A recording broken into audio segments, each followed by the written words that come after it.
કેમ છો? મજામાં? ઓકે, તો આજના લેક્ચરની શરૂઆત કરીએ. બરાબર ધ્યાન આપો. લાસ્ટ લેક્ચરની અંદર આપણે આખું નવું ચેપ્ટર ચાલુ કર્યું, સુરેખ પથ પર ગતિ અથવા તો એક પરિમાણમાં ગતિ. એની અંદર આપણે અગત્યના શબ્દ ભણી ગયા હતા. અંતર, સ્થાનાંતર, સરેરાશ ઝડપ, સરેરાશ વેગ, આ બધી જ વસ્તુ ભણી ગયા. એમાં મહત્વની વસ્તુ મિત્રો હતી સ્થાનાંતર. સ્થાનાંતર કેવી રાશિ છે? તો કે સદિશ રાશિ. સદિશ રાશિનું આપણે પહેલું ઉદાહરણ જોયું. લાસ્ટ લેક્ચરની અંદર આપણે સદિશ અને અદિશની વાત થઈ હતી. સદિશ અને અદિશની. સદિશ એટલે જેની પાસે દિશા અને મૂલ્ય બંને હોય. અદિશ એટલે કે જેની પાસે ખાલી મૂલ્ય હોય. તેવી પહેલી રાશિ સદિશ આપણે જોઈ સ્થાનાંતર જોયા હતા. સ્થાનાંતર ખૂબ જ અગત્યની વાત હતી. સ્થાનાંતર સ્થાનાંતર કેવી રાશિ છે? તો કે સદિશ રાશિ.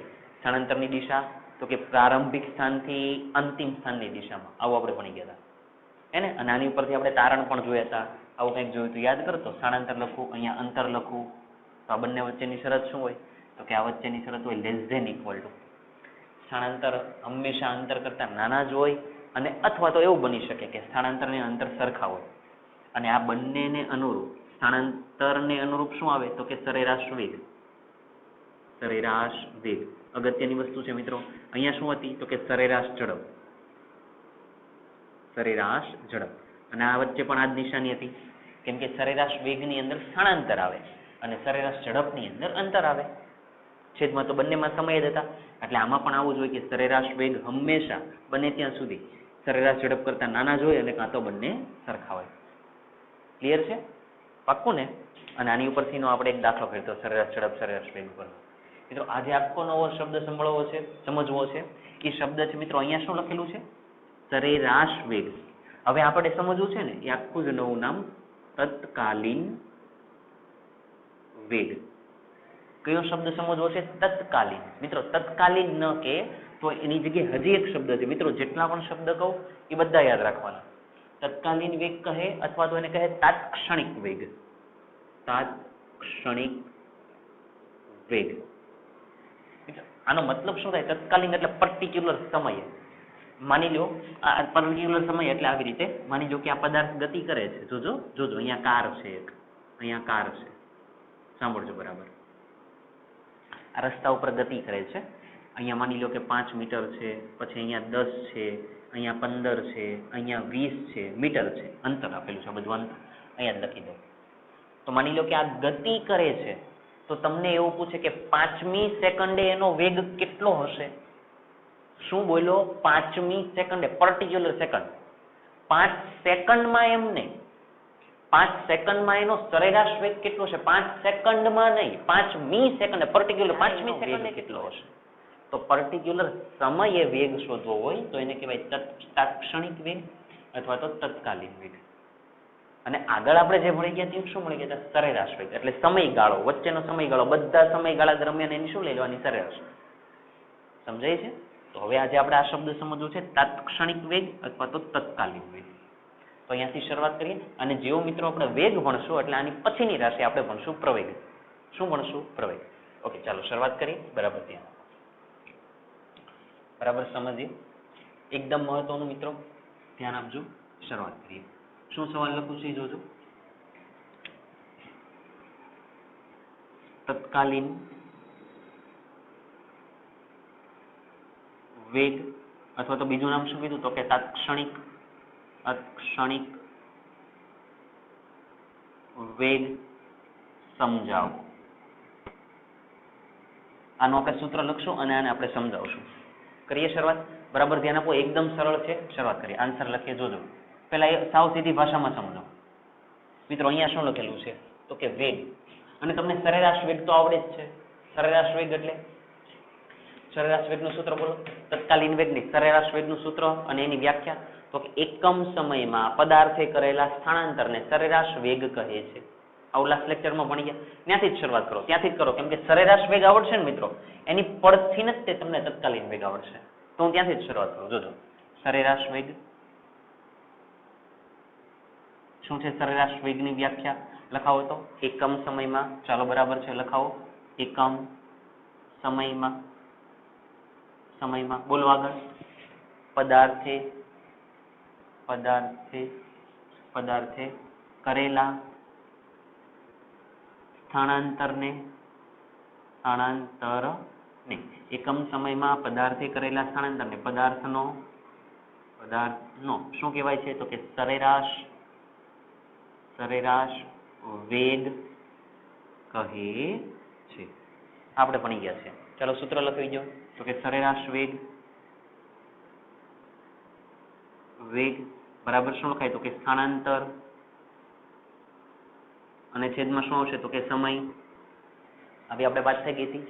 સંજ્ઞા સ્વરૂપે બતાવો તો તમે આવી રીતે કરી શકો અથવા તો આવી રીતે કરી શકો. બંનેનો મતલબ શું થાય? સરેરાશ.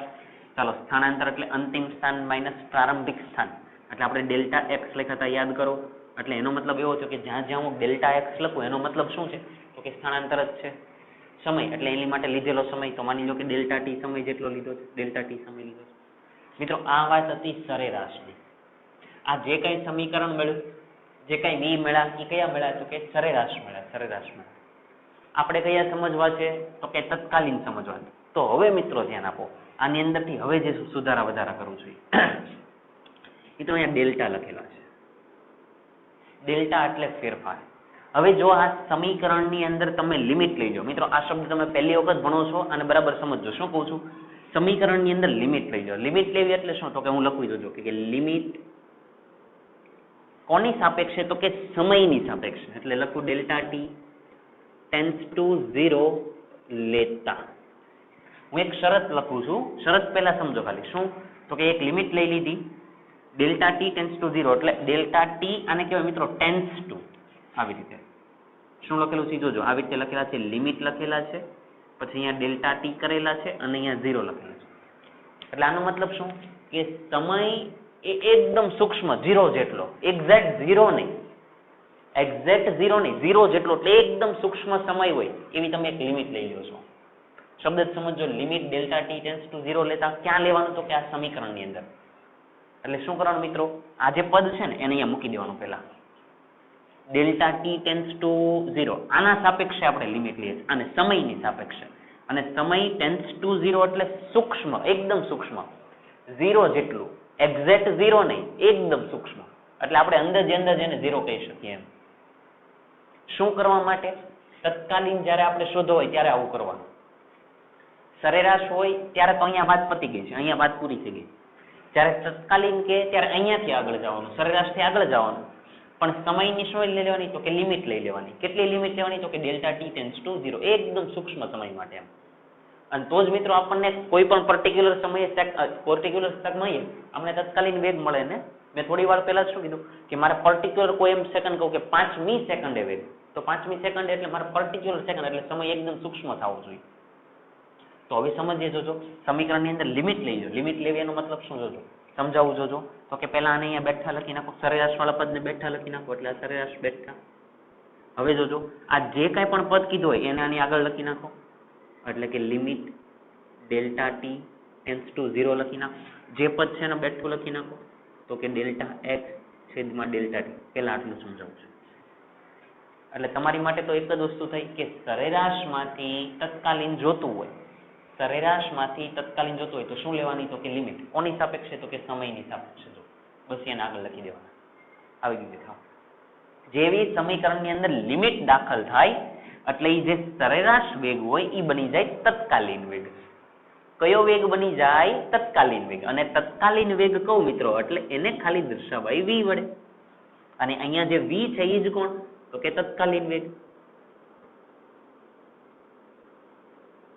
તત્કાલીન વેગ જે આપણે લાવવા થાય, સમજ પડે? જેવી લિમિટની એન્ટ્રી કરો એટલે સરેરાશ નીકળી જાય અને બની જાય તત્કાલીન વેગ, અને તત્કાલીન વેગને દર્શાવાય વી વડે. પતી ગયું. ચાલો ઇઝ ઇક્વલ ટુ. હવે આ લિમિટ આની સાથે શું કરે જોજો મિત્રો. જ્યારે લિમિટ તમે લખો ત્યારે લિમિટને કારણે આ જે ડેલ્ટા છે એ ડેલ્ટાની જગ્યાએ બની જાય ડી. ડી એટલે સૂક્ષ્મ. જ્યાં જ્યાં ડેલ્ટા દેખાય એની જગ્યાએ બનાવી દેવાના ડી, અને લિમિટને કાઢી નાખવાના. એટલે પદ શું બને? આને કાઢી નાખો અને એને જેમાં કાઢો એટલે ડેલ્ટાની જગ્યાએ બની જાય ડી. તો પદ શું બને? dx અપન dt. આને ધ્યાનમાં રાખો. શું સમજ્યા આપણે આવું સમજે. જો અહીંયા અલગથી કરું કે માની લો કે અહીંયા સરેરાશ વેગ છે, એનું સમીકરણ તમે લખ્યું ડેલ્ટા એક્સ ના છેદમાં ડેલ્ટા ટી, આવું આપેલું છે. જો તમને કોઈ એવું કે આને તત્કાલીનમાં અથવા તો તાત્ક્ષણિકમાં ફેરવો, તો તો શું કરવાનું તો કે આની અંદર લિમિટ લઈ લેવાની. લિમિટ કોની સાપેક્ષે લખવાની તો કે ડેલ્ટા ટી ની સાપેક્ષે. તો અહીંયા શું લખવાનું તો કે limit delta T tends to 0 લેતા. ઓકે, હવે આ પદને આની અંદર મૂકવાનું તો પદ શું બને તો કે સરેરાશ v is equal to limit delta T tends to 0. આ પદ પહેલા બેઠો લખી નાખો તો કે ડેલ્ટા એક્સ ના છેદમાં ડેલ્ટા ટી. હવે આવી જાય જવાબ તો કે જેવી લિમિટની અંદર એન્ટ્રી થાય એટલે આ v છે સરેરાશ એ કેવા બની જાય તત્કાલીન, એટલે એને કહી દો v. આ પદને કાઢો તો ડેલ્ટાની જગ્યાએ આવી જાય d, એટલે dx ના છેદમાં dt. જો આ જ વાત છે. ક્લિયર છે એકદમ? અહીંયા v છે એ કયો વેગ તો કે તત્કાલીન વેગ, અને v નું સમીકરણ શું મળ્યું તો કે dx ના છેદમાં dt. આને શું વંચાય બોલવું સાંભળજો, dx ના છેદમાં dt. હવે મિત્રો સાંભળજો, આખા નવા શબ્દની અત્યારે શરૂઆત કરીશ. આ શું લખેલું છે મિત્રો x છે, આ t એટલે કોણ છે તો કે સમય છે, x છે એટલે એને અંતર કહેવાય. x છે એટલે અંતર કહું કેમ કે જો અહીંયા આપણે ડેલ્ટા x લખ્યા હતા, એ ડેલ્ટા x કેવી રીતે આવ્યા હતા સમજજો, અહીંયા ધ્યાન આપજો, કઈ કન્ફ્યુઝન ન થવું જોઈએ. માની લો કે આ પહેલું સ્થાન a છે, આ બીજું સ્થાન b છે, અહીંયાનું અંતર માની લો કે 10 મીટર છે, અહીંયાનું 5 મીટર છે, તો સ્થાનાંતર બરાબર શું થાય? સ્થાનાંતર એટલે શું તો કે અંતિમ સ્થાન માઇનસ પ્રારંભિક સ્થાન. પ્રારંભિક સ્થાનને હું x1 કહી દઉં, અંતિમ સ્થાનને x2 કહી દઉં, તો x2 માઇનસ x1 એને ડેલ્ટા x કહેવાય. અહીં આપણે જોયું, સમજ પડે? પણ હું ખાલી x લખું એટલે બે વચ્ચેનું અંતર અથવા સ્થાનાંતર, આ 10 માંથી 5 કાઢી નાખો એટલે બની ગયા 5. સમજ પડે છે? એટલે x એટલે એક પ્રકારનું અંતર થઈ ગયું અત્યારે આપણી પાસે. તો આનો મતલબ શું થયો? હવે હું બોલું જોજો, આ થયું અંતર, આ થયો સમય, અથવા તો આ થયું સ્થાનાંતર એવું બોલશો તોય ચાલશે. આ થઈ ગયો સમય, અને મિત્રો આ છે d. d એટલે એ કહેવાય વિકલન. હમણાં મેં જે સૂક્ષ્મ શબ્દ કીધો એની જ વાત કરું છું, વિકલન. જે હું સૂક્ષ્મ કીધો એ શું છે તમારું વિકલન.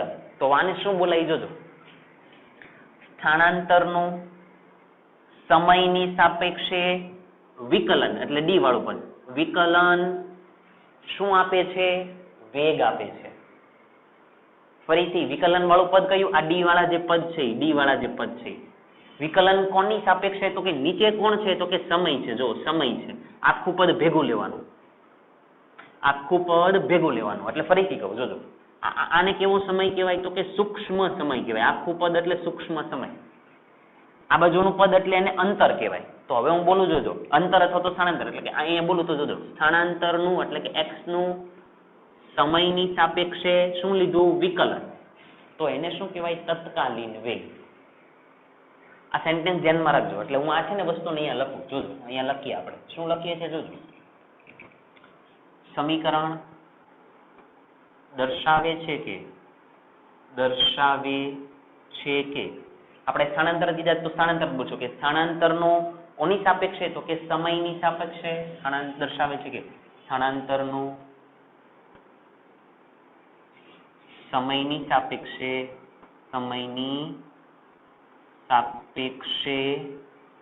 વિકલન. આ ડી એટલે શું થયા તમારી માટે? વિકલન. વિકલન એ શું આપે? વિકલન તમને શું આપે? આ બાજુનો જવાબ છે એ કોના બરાબર છે તો કે વેગ. એ તત્કાલીન વેગ આપે છે, આવું કહેવા માંગુ છું. હવે તમને એમ કે તત્કાલીન વેગનું સમીકરણ, તો તમારે શું કહેવાનું તો કે v is equal to dx ના છેદમાં dt. તો તમારે આવું કહેવાનું.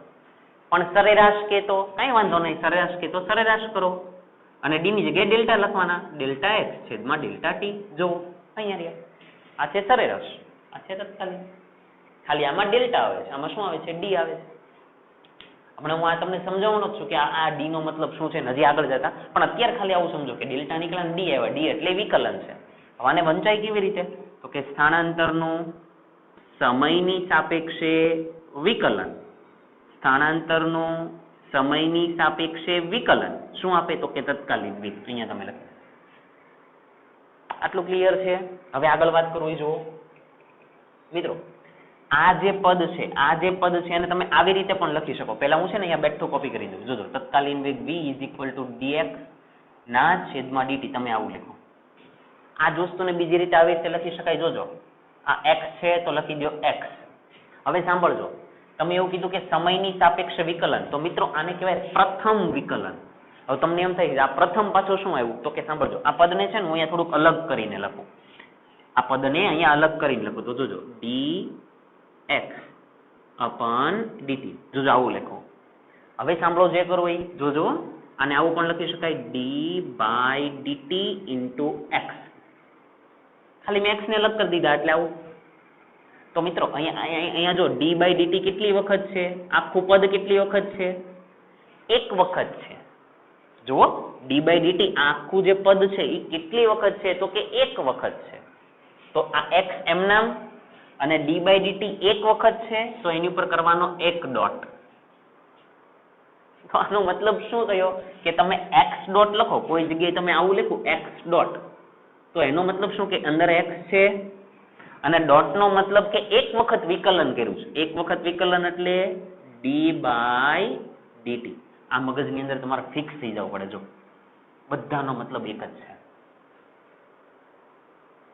સમજાય છે? ફરીથી એક વખત કહું, શું આને દાખલા તરીકે આપણે સાફ કરી નાખ્યા. ચાલો આને મારે બીજી રીતે લખવું હોય તો કોનું વિકલન કરો છો, તો કે x નું. તો પેલા x લખી દો. કેટલી વખત વિકલન કરો સાઈડ પર લખો તો કે dx અપન dt. ધીરે ધીરે આમાં તમને પ્રેક્ટિસ થઈ જાય પછી વાંધો નહીં આવે. d/dt ને અલગ કરી નાખો, વિકલન વાળું પદ આખું અલગ કરી નાખો, અને x ને અલગ કરી નાખો. કોનું વિકલન, તો કે x નું. કેટલી વખત, તો કે જો આખું પદ કેટલી વખત છે, એક વખત, એટલે ઉપર કરવાના એક ડોટ. એટલે આને વંચાય શું, હવે ઈ જો આને શું વંચાય, તો કે આ જ વંચાય. તો આને પણ શું કહેવાય, અંતરનું સમયની સાપેક્ષે પ્રથમ વિકલન. પ્રથમ એટલે પહેલું. પ્રથમ વિકલન શું આપે, તો કે વેગ આપે છે. આ પદમાંથી બોલવું હોય તો જો અંદર જો, તો કે d/dt કેટલી વખત છે, એક વખત જ છે. તો આમાંથી બોલાય સ્થાનાંતરનું સમયની સાપેક્ષે પ્રથમ વિકલન. આટલું પદ પ્રથમ વિકલન. પ્રથમ કેમ, એક જ વખત છે. જો એક જ વખત છે. અહીંયા પ્રથમ વિકલન શું આપે છે, તો કે વેગ આપે છે. હવે હું કહું નહીં, સાંભળજો મિત્રો, આ સાથે સાથે આવી જાય. માની લો કે અહીંયા આવી રીતે પદ છે, થોડુંક સમજજો કે હું આવું લખું છું. જો d/dt અહીંયા લખેલા છે x, પણ મેં અહીંયા આવું લખેલું હોય 2, અને અહીંયા પણ લખેલા હોય 2. આગળ જે લખ્યા હતા એ શું લખ્યા હતા, આગળ લખ્યા શું લખ્યા, તો કે d/dt અંદર હતા x. અહીંયા કાંઈ ઘાતનું કોઈ તો કેટલી કહેવાય, 1, તો 1. એટલે જો મિત્રો આ પ્રથમ વિકલન થયું, અંતરનું પ્રથમ વિકલન થયું. આ શું કહેવાય, તો કે સ્થાનાંતરનું, અંતર સ્થાનાંતર જે બોલશો તે સ્થાનાંતરનું કેટલામું વિકલન, દ્વિતીય વિકલન. જો d/dt વિકલન પણ કયું, તો કે દ્વિતીય. આને કેવા હોય તો d3/dx3. અહીંયા હું x લખી દઉં, અહીંયા x નહીં લખું, અહીંયા t લખીશ, અહીંયા t લખી દઉં, તો શું કહેવાય, સ્થાનાંતરનું સમયની સાપેક્ષે તૃતીય વિકલન. હવે તમને કદાચ આમાં સમજ પડવા લાગી કે આનો મતલબ શું. સમજાય છે ને? એનો મતલબ એવો થયો, આ પદમાં મારે લખો, અહીંયા 2 ઘાત વાળું પદ હોય તો અહીંયા શું લખાય, તો કે x ડબલ ડોટ આવું. 3 ઘાત વાળું પદ હોય તો અહીંયા શું લખાય, x ટ્રિપલ ડોટ આવું. હવે આને બોલવું હોય તો સ્થાનાંતરનું સમયની સાપેક્ષે દ્વિતીય વિકલન, કેમ કે 2 ડોટ છે. આને શું બોલાય, આને ભૂલી જાઓ તો આને શું બોલાય, તો કે સ્થાનાંતરનું સમયની સાપેક્ષે પ્રથમ વિકલન. પ્રથમ કેમ કે એક જ ડોટ છે. 2 ડોટ હોય તો દ્વિતીય, 3 ડોટ હોય તો તૃતીય, આવું કહેવા માંગુ છું. આવડશે ને મિત્રો? આમાં કાંઈ કન્ફ્યુઝન ન થવું જોઈએ. આ 1 માર્ક્સના સવાલની અંદર આવી શકે કે x ડોટનો મતલબ શું, સીધું આવું જ લખી દે. x ડોટનો મતલબ શું, તો કે સ્થાનાંતરનું સમયની સાપેક્ષે પ્રથમ વિકલન. એકદમ ક્લિયર છે? ઓકે, ચાલો હવે આગળ જઈએ, નવું સમજીએ. હવે તમને આ સમજાઈ ગયું છે, આટલી વસ્તુ સમજાઈ ગઈ. એટલે આને પણ મિત્રો શું કહેવાય, આને પણ શું કહેવાય, તત્કાલીન વેગ જ કહેવાય. એટલે આ પણ આપણી માટે કોણ છે, તત્કાલીન વેગ જ છે. તત્કાલીન વેગ. આટલું ક્લિયર થઈ જવું જોઈએ. હવે નવી વાત કરું, આટલી વસ્તુ થઈ ગઈ. હવે તમને કદાચ એવું પૂછે કે તત્કાલીન વેગનો એકમ, તો એકમ તો સૂત્ર પરથી ન જ આવે. શું આવે એકમ, લખાવો તો એકમ શું આવે, આ એક પ્રકારનું સ્થાનાંતર જ છે. જો x વાળું પદ સ્થાનાંતર એટલે મીટર, t એટલે તો કે સમય એટલે સેકન્ડ. પાછું આમાં ઊંધું નહીં સમજવાનું, અહીંયા ડી લખેલા છે એટલે અહીંયા સર ડી લખવા પડે ને અહીંયા ડી લખવા પડે. એ ભાઈ આવું કાંઈ નહીં, આવી કોઈ જ વાત નહીં. આપણે તો x ને જોવાના. x એટલે સ્થાનાંતરનો એકમ કયો થાય તો કે મીટર. સમયનો એકમ શું થાય તો કે સેકન્ડ, એટલે મીટર પર સેકન્ડ. એટલે તત્કાલીન વેગનો એકમ પણ શું થાય? મીટર પર સેકન્ડ જ થાય. જેમ સરેરાશ વેગનો અહીંયાથી જો તો સ્થાનાંતરનો એકમ મીટર, સમયનો એકમ સેકન્ડ, તો એનો પણ ઈ જ થાય. સમજાય છે? ઓકે, આટલી વસ્તુ ક્લિયર. હવે નવી વાત કરું, જોજો, સાંભળજો બરાબર. દાખલા તરીકે હું આ વેગ વિરુદ્ધ સમયનો આલેખ જે છે એની વાત કરું. આમ તો વેગ વિરુદ્ધ સમય ને અત્યારે મિત્રો આપણે કરશું અંતર. આ શું લખેલું છે? અંતર. આ શું છે તો કે સમય. આપણી માટે સ્થાનાંતર વિરુદ્ધ સમય આવી રીતે, કેમ કે x આપણે અહીંયા સ્થાનાંતરના સ્વરૂપે છે. તો હું અત્યારે ગ્રાફ દોરીશ સ્થાનાંતર વિરુદ્ધ સમયનો. સ્થાનાંતર વિરુદ્ધ સમયનો એટલે લખો જો હવે સ્થાનાંતર વિરુદ્ધ સમયનો આલેખ. એક આલેખ દોરું, જોજો. કોના વિરુદ્ધ કોનો? તો કે સ્થાનાંતર વિરુદ્ધ સમય. પહેલા આને સમજો. હવે સાંભળો, 10મા ધોરણની અંદર તમે આવું ભણતા હતા y વિરુદ્ધ x. આનો મતલબ શું? y વિરુદ્ધ x એટલે એનો મતલબ શું કે તમે યામાક્ષ પદ્ધતિ દોરો તો જે પહેલા હોય એને અહીંયા લખવાનું એટલે અહીંયા y, અને જે પછીના હોય એને અહીંયા લખવાનું. એટલે તમે એવું કહો કે y વિરુદ્ધ x નો આલેખ. સમજાય છે? હવે અહીંયા હું કોના વિરુદ્ધ કહું છું તો કે સ્થાનાંતર વિરુદ્ધ સમય. સ્થાનાંતર વિરુદ્ધ સમય. તો સ્થાનાંતર ક્યાં લખવાના? અહીંયા. અને સમય ક્યાં લખવાના? અહીંયા. આ સમજાઈ જવું જોઈએ દર વખતે. હવે ઓકે, તો પહેલા જે આપેલા હોય એને y અક્ષ પર લખો, પછી જે આપેલા છે એને x અક્ષ પર લખો. તો લખો સ્થાનાંતર વિરુદ્ધ સમયનો આલેખ. દોરો તો આ અક્ષ ઉપર કોણ આવશે તો કે સ્થાનાંતર, એને આપણે x કીધા છે. આ અક્ષ ઉપર કોણ આવશે તો કે સમય, એને આપણે t કીધા છે. માની લો કે સ્થાનાંતર વિરુદ્ધ સમયનો આલેખ તમને આવો મળે છે, સુરેખ મેળવો. જુઓ સુરેખ. હવે હું શબ્દ બોલું એ સાંભળજો. આલેખ કેવો મેળો છે? જો સીધી રેખા છે. આલેખ કેવો મેળો તો કે સુરેખ. અહીંયા હું ઉગમ બિંદુ બતાવી દઉં. શું બતાવી દઉં? ઉગમ બિંદુ. હવે કોઈ પણ સુરેખ આલેખ હોય મિત્રો તો એને પોતાનો ઢાળ હોય. જો આ ઢાળ છે, એક પ્રકારનો ઢાળ જ છે.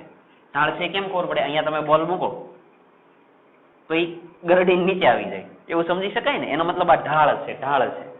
ઓકે, હવે સાંભળજો. કોઈ પણ સુરેખ આલેખ હોય તો એને પોતાનો ઢાળ હોય. એ ઢાળ કેવી રીતે મળે એને સમજો. આ આલેખ છે, આલેખનો તમને એમ કે આનો ઢાળ શોધો તો કેવી રીતે મળે? તો મિત્રો ઢાળ શોધો એનો મતલબ આલેખ પરના કોઈ પણ બે બિંદુને પહેલા પકડી લો. આલેખ પરના કોઈ પણ બે બિંદુ, માની લો કે આ બિંદુ અને માની લો કે આ બિંદુ. કોની પરના? આલેખ પરના. હવે એ બંને બિંદુને જોડતો એક ત્રિકોણ દોરી દો આવી રીતે. તો મિત્રો આ જે તમે ઢોળવા ત્રિકોણ જે તમે દોરો છો એને જ કહેવાય ઢાળ. એને જ શું કહેવાય? ઢાળ. હવે સમજાવો કેવી રીતે? સાંભળજો. આ બિંદુને અનુરૂપ તમે x આ અક્ષ ઉપર જાઓ, y અક્ષ ઉપર જાઓ. આ બિંદુને અનુરૂપ, અને આ બિંદુને અનુરૂપ આ અક્ષ ઉપર જાઓ. તો જો આ બિંદુને આ અક્ષ ઉપર આવ્યા તો નીચેથી ઉપર જાઓ તો અહીંયા એવું કહી દેવાય કે અહીંયા x1 છે, અહીંયા x2 છે, ઉપર x3 છે, એમ ધીરે ધીરે વધે છે. એવી રીતે સેમ આ બિંદુને અનુરૂપ નીચે આવી જાઓ, આ બિંદુને અનુરૂપ નીચે આવી જાઓ. તો આમ જાઓ તો સમય છે, તો અહીંયાના સમયને હું t1 કહી દઉં, અહીંયાના સમયને હું t2 કહી દઉં. તો મિત્રો હવે સમજો, ઢાળ મારે લખવો છે એનો મતલબ શું થાય? સાંભળજો. હવે આટલું અંતર કેટલું થાય? આ બંને વચ્ચેનું અંતર કેટલું થાય? તો કે આમાંથી આને બાદ કરો એટલે તો આટલો ભાગ બન્યો કેટલો? તો કે x2 - x1. આમાંથી આને બાદ કરો તો જ આવે. સમજાય? તો જ આટલો ભાગ મળે. તો સેમ આટલો સમય કેટલો કહેવાય? તો કે આમાંથી આને બાદ કરો એટલે આટલો ભાગ છે એને શું કહેવાય? તો કે t2 - t1. બોલાવું કહેવાય. મારે શું લખવો છે? તો કે ઢાળ. તો આટલી માહિતી મળી જાય તો ઢાળ આવી રીતે લખાય કે ઢાળ બરાબર y/x. ઢાળનું સૂત્ર છે y/x. હવે આની અંદર આવી જાઓ. ઢાળ y અક્ષ ઉપર કોણ છે તો કે આટલો ભાગ x2 - x1, તો એને અહીંયા લખી દો. x એટલે નીચેનો ભાગ એટલે આ જો x અક્ષને અનુરૂપ આ ભાગ તો એ કેટલો છે તો કે t2 - t1, એ લખી દો. તો મિત્રો x2 - x1 ને તો શું કહેવાય તો કે ડેલ્ટા x, t2 - t1 ને તો શું કહેવાય તો કે ડેલ્ટા t. તો આનો મતલબ શું થયો કે સ્થાનાંતર વિરુદ્ધ સમયનો તમે આલેખ દોરો તો એનો જે ઢાળ મળે, ઢાળ એ શું આપે? વેગ જ આપે. જો x/t વેગ જ આપે. આ કહેવા માંગુ છું. એટલે એ તમને શું આપે તો કે વેગ આપે છે. આ પણ ખબર પડવી પડે. સમજાય છે?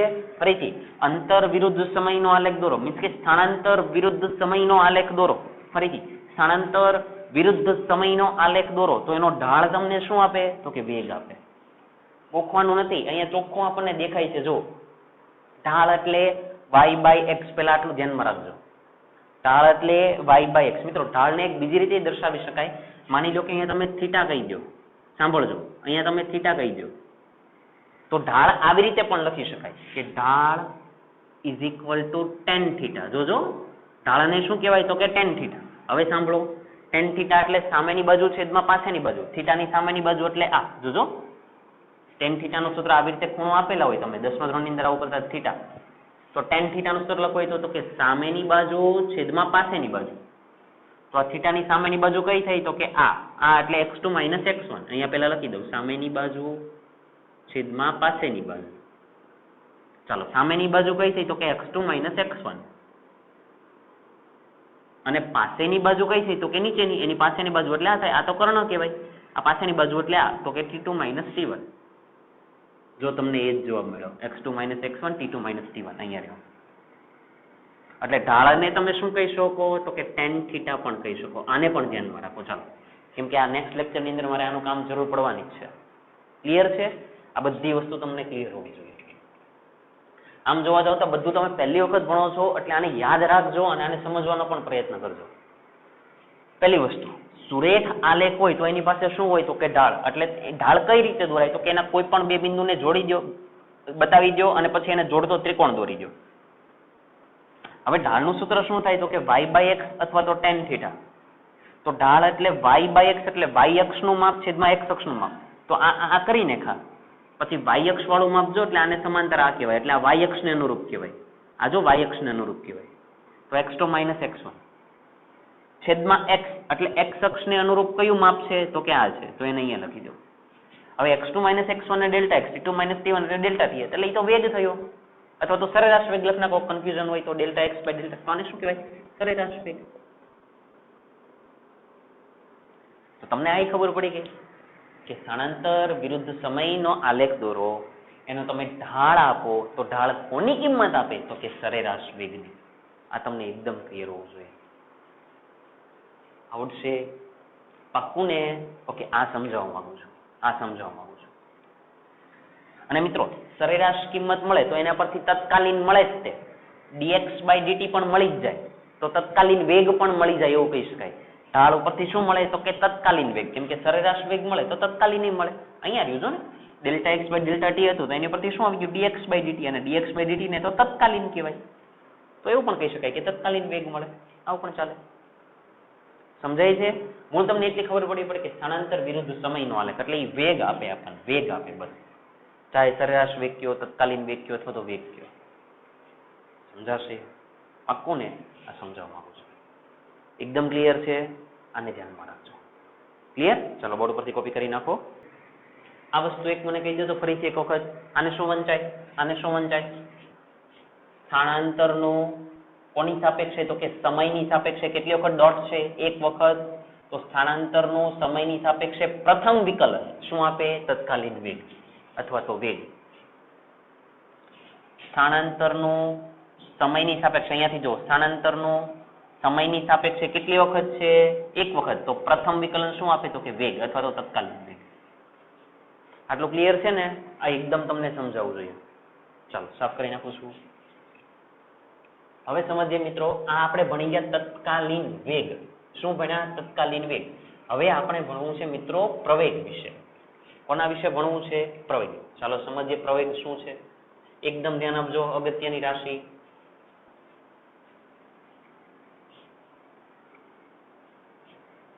મને કહી દો તો વેગ કેવી રાશિ છે? તો કે સદિશ રાશિ છે, એટલે એ આની અંદર આવી જ જાય. હવે મારે વારંવાર કેવું ન પડે. આનો મતલબ એવો થયો કે સદિશના તમને અત્યાર સુધી બે ઉદાહરણ મળી ગયા, સ્થાનાંતર અને વેગ, હે ને? ચાલો આગળ જઈએ. નવો સવાલ સમજીએ, જોજો. સરેરાશમાંથી તત્કાલીનમાં જવા માટે કરવાનું શું? લિમિટ લેવાની. ફરીથી સરેરાશમાંથી તત્કાલીનમાં જવા માટે શું કરવાનું? તો કે લિમિટ લેવાની. ઓકે, હવે નવો સવાલ લખો, એને ધ્યાન આપો. ચાલો જો લખો એ સરેરાશ પ્રવેગ અને તત્કાલીન પ્રવેગ સમજાવો. એકદમ ધ્યાન આપજો. શું કીધું? તો કે સરેરાશ પ્રવેગ અને તત્કાલીન પ્રવેગ સમજાવો. એ તો થોડુંક સમજો. આગળનો જે સવાલ જે ભણતા હતા એમાં પહેલા સરેરાશ વેગ ભણ્યા અને એની પછી તત્કાલીન ભણ્યા. પહેલા કોને ભણ્યા હતા? સરેરાશને. પછી કોને ભણ્યા? તત્કાલીનને. તો સેમ એવું જ હોય. પહેલા સરેરાશ પ્રવેગ ભણવો પડે અને પછી એની પરથી નથી શું આવે? તો કે તત્કાલીન પ્રવેગ. આટલું ક્લિયર છે? ચાલો 10મા ધોરણની વ્યાખ્યા યાદ કરો. તો કે પ્રવેગની વ્યાખ્યા શું હતી? તો કે પદાર્થના વેગમાં થતા ફેરફારને શું કહેવાય? કે પ્રવેગ. પ્રવેગ, સરેરાશ પ્રવેગ. લખીએ? ચાલો, પણ આપણે આપણી વ્યાખ્યા પ્રમાણે જોજો લખીએ. તમને આવડે છે એવું જ લખશું. આન્સર લખીએ. શું છે લખાવો તો પહેલા? તો કે સરેરાશ પ્રવેગ. શું વ્યાખ્યા આવે? એકમ સમયમાં, સમય આવે ને નીચે, શું કહેવાય? બોલો. એકમ સમયમાં પદાર્થના વેગમાં થતા ફેરફારને શું કહેવાય? તો કે સરેરાશ પ્રવેગ કહે છે. સરેરાશ પ્રવેગ કહે છે. વાંચો ફરીથી. એકમ સમયમાં પદાર્થના વેગમાં થતા ફેરફાર. કોનામાં ફેરફાર થવો જોઈએ? તો કે વેગમાં ફેરફાર થાય તો એને શું કહેવાય? સરેરાશ પ્રવેગ. ચલો વ્યાખ્યા ઉપરથી હવે તમને સૂત્ર બનાવતા આવડે છે. લાસ્ટ લેક્ચરમાં જ મેં સમજાવ્યું હતું. જે એકમ હોય એને ક્યાં લખવાના? નીચે. કઈ રાશિનો જવાબ મળ્યો? તો કે પ્રવેગનો. તો આ સૂત્ર કોનું આવે? તો કે સરેરાશ પ્રવેગ. પેલા આટલું થઈ જશે. ઇઝ ઇક્વલ ટુ એકમ સમયમાં, સમય ક્યાં આવે? તો કે નીચે. તો કે સમય પદાર્થના વેગમાં થતો ફેરફાર. એટલે અહીંયા શું લખવાનું? વેગમાં થતો ફેરફાર. આટલું તમે લખી નાખ્યું. એનો મતલબ આ કોનું સૂત્ર મળી ગયું તમને? તો કે સરેરાશ પ્રવેગનું. ક્લિયર છે? સૂત્ર પરથી પણ બોલાય. એકમ સમયમાં પદાર્થના વેગમાં થતા ફેરફારને સરેરાશ પ્રવેગ કહે છે. ક્લિયર? સંજ્ઞા સ્વરૂપે દર્શાવે. મિત્રો સરેરાશ છે તો સરેરાશ માટે નિશાની આવી રીતે કરવાની. પ્રવેગને દર્શાવાય એ વડે. યાદ રાખી લો. પ્રવેગને કોના વડે દર્શાવાય? તો કે એ વડે. ચાલો એક કામ પૂરું. વેગમાં થતો ફેરફાર. મિત્રો ફેરફાર કે ત્યારે આપણે શું લખવું પડે? તો કે ડેલ્ટા. કોનામાં? તો કે વેગમાં, એટલે v છેદમાં સમય, તો કે ડેલ્ટા ટી. આપણે થોડી વાર પહેલા જોયું સેમ એની જેવું. કોનામાં ફેરફાર? તો કે વેગમાં ફેરફાર. ડેલ્ટા એટલે ફેરફાર. ડેલ્ટા એટલે ફેરફાર. વેગમાં ફેરફાર છેદમાં સમયમાં ફેરફાર અથવા તો ટોટલ સમય. સમજાય છે? ઓકે, આવું સમજાવું. એટલે સરેરાશ પ્રવેગ. એટલે સરેરાશ પ્રવેગનું સૂત્ર તો કે આવી રીતે લખવાના. ડેલ્ટા વી ના છેદમાં ડેલ્ટા ટી. મિત્રો આની ઉપરથી પ્રવેગ પરથી તમારે એનો એકમ લખવો હોય તો આની પરથી આવી જ જાય. જુઓ, વી એટલે વેગ. વેગનો એકમ તો કે મીટર પર સેકન્ડ. જોજો, વેગનો એકમ મીટર પર સેકન્ડ છેદમાં સમયનો એકમ તો કે સેકન્ડ. આ ક્યાં આવી જાય? સેકન્ડ. તો કે નીચે. તો એકમ શું બને? તો કે મીટર પર સેકન્ડ સ્ક્વેર. કોનો એકમ? પ્રવેગનો એકમ. એટલે કોઈ પણ રાશિ હોય તો એનું એકમ મળી જ જાય. ક્યાંથી? એના સૂત્ર પરથી. ક્લિયર ને? વેગનો એકમ તો કે મીટર પર સેકન્ડ, સમયનો એકમ તો કે સેકન્ડ. સેકન્ડ ક્યાં આવી ગયા નીચે, તો મીટર પર સેકન્ડ સ્ક્વેર. શું મળી ગયા? સરેરાશ પ્રવેગનો. આવું સમજો. એકદમ ક્લિયર છે? ચાલો પાછા આગળ જઈએ. હજી એક વાત કરીએ. સાંભળજો બરાબર. મને જવાબ આપો તો. સરેરાશ પ્રવેગ સદિશ રાશિ કહેવાય કે અદિશ રાશિ કહેવાય? આપો તો જવાબ હવે. આ પ્રવેગ છે એને સદિશ રાશિ કહેવાય કે અદિશ કહેવાય? જલ્દી. સદિશ. કેમ? કેમ કે અહીંયા વેગ છે. વેગ કેવી રાશિ છે? તો કે સદિશ રાશિ છે. તો એનો મતલબ જો વેગ સદિશ રાશિ થઈ તો પ્રવેગ પણ કેવી રાશિ થાય? તો કે સદિશ રાશિ જ થાય. સમજાય છે? તો એનો મતલબ એવો થયો કે સરેરાશ પ્રવેગ અથવા તો પ્રવેગ કેવી રાશિ છે? તો કે સદિશ રાશિ છે. સરેરાશ પ્રવેગ સદિશ રાશિ છે. પહેલી વસ્તુ આ ખબર હોવી પડે કે આ સદિશ રાશિ છે. બીજી વસ્તુ, હવે તમને એમ પૂછે કે પ્રવેગની દિશા, તો સરેરાશ પ્રવેગની દિશા કોની દિશામાં હોય? તો તમારો જવાબ શું આવે? તો કે સરેરાશ પ્રવેગની દિશા વેગના ફેરફારની દિશામાં. જો વેગમાં થતો ફેરફાર. થોડુંક સમજો. આપણે આવું લખું છું, વેગ બરાબર સ્થાનાંતર છેદમાં સમય. લાસ્ટ લેક્ચરની વાત કરું છું. તો તમને ખબર હતી સ્થાનાંતર સદિશ રાશિ છે એટલે વેગ સદિશ રાશિ બની ગઈ. અને પછી તમે શું કીધું હતું? વેગની દિશા કોની દિશામાં? તો કે સ્થાનાંતરની દિશામાં. આવી આપણે વાત થઈ. વેગની દિશા સ્થાનાંતરની દિશામાં. તો અહીંયા શું બોલાય? સરેરાશ પ્રવેગની દિશા. તો કે વેગમાં થતા ફેરફારની દિશામાં. ક્લિયર લખવાનું, વેગમાં થતા ફેરફારની દિશામાં. એટલે અહીં લખો સરેરાશ પ્રવેગની દિશા વેગમાં થતા ફેરફારની દિશામાં હોય છે. આ પણ ક્લિયર હોવું જોઈએ. સમજાય છે? આ બધું આપણે શું ભણીએ છીએ? હજી તો સરેરાશમાં છીએ. આની વાત જ નથી કરી આપણે. કોની વાત કરે છે? તો કે સરેરાશ પ્રવેગની. એટલું ક્લિયર છે? પાક્કું? હવે આગળ જઈએ. હવે મિત્રો તમને ખબર છે કે જો આપણી પાસે સરેરાશ છે તો તત્કાલીન મળે જ છે. તો એનો મતલબ આ સમીકરણ જે છે એની અંદર શું લેવી પડે? તો કે લિમિટ લેવી પડે. ક્યાંથી લેવાની? તો કે ડેલ્ટાથી લેવાની. તો શું લખવાનું હવે? હવે સમીકરણમાં શું લખશું આપણે? લિમિટ. તો કે લિમિટ કોની સાપેક્ષે? તો કે ડેલ્ટા ટી ટેન્ડ્સ ટુ શું લખતા? 0 લેતા. આ જે સમીકરણ છે, આ જે સમીકરણ મળ્યું એને આપણે શેમાં ફેરવું છે? તત્કાલીનમાં. આ શેમાં છે? સરેરાશમાં. સરેરાશમાંથી તત્કાલીનમાં જવું હોય તો શું લેવી પડે? લિમિટ. તો આ પદને હવે આની અંદર મૂકો તો હવે આગળનું પદ શું લખાય? તો કે સરેરાશ એ એઝ ઇટ ઇઝ પહેલા. હવે આ લિમિટ વાળું પદ આની આગળ લગાવી દો.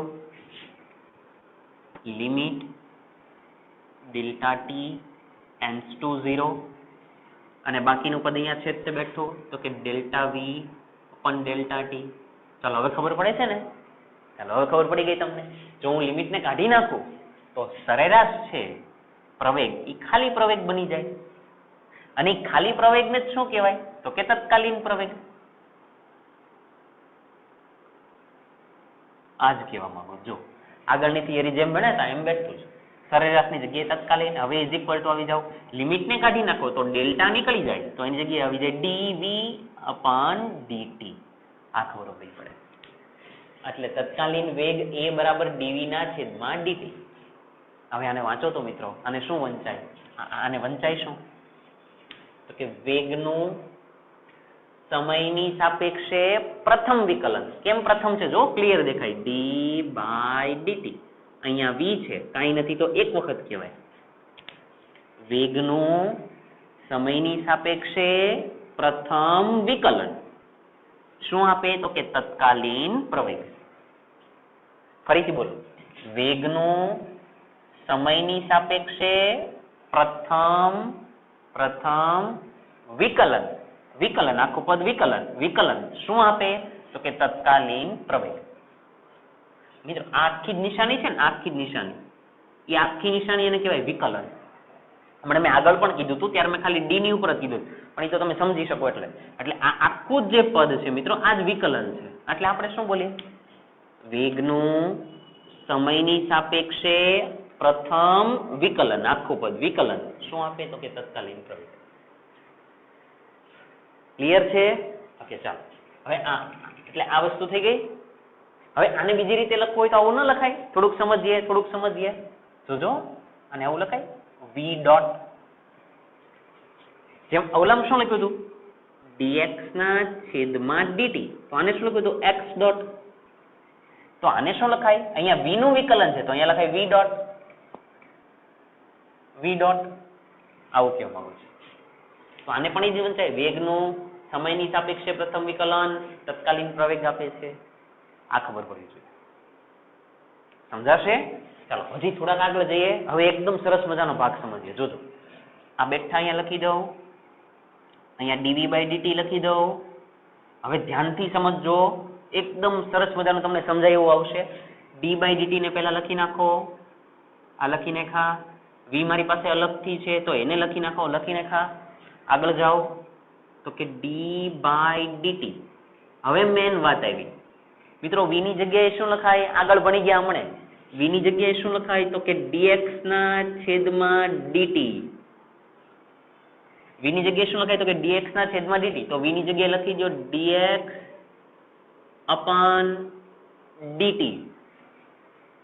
તમારે જે જોવાતા ને એ તમારી પાસે આવશે. કોને જોવાતા એ જોજો મિત્રો. dd એટલે d સ્ક્વેર, dt dt તો એને કહેવાય dt સ્ક્વેર. અને આ x અલગ કરી નાખો તો આને કીધા x. હમણાં થોડીક વાર પહેલા જ મેં આવું પદ લખ્યું હતું, ખ્યાલ છે? હવે કદાચ તમને ક્યાંક અહીંયા કન્ફ્યુઝન હોય તો સાંભળજો કે સર અહીંયા dt અહીંયા dt, તો સર આવું ન લખવું પડે કે dt નો સ્ક્વેર? લખવું પડે, પણ વિકલનની મેથડ જ આવી છે કે તમે જ્યારે આવું લખો કે dt સ્ક્વેર, એનો મતલબ જ એવો થાય, આનો મતલબ જ આમ થાય કે dt સ્ક્વેર. આમ જો તમે આવું લખો એ જોજો, જો તમે આવું લખો dt ક્યુબ, તો આનો મતલબ જ એમ કે dt નો ક્યુબ. આની પેટર્ન જ આવી છે. સમજાય છે? પાક્કું? ઓકે.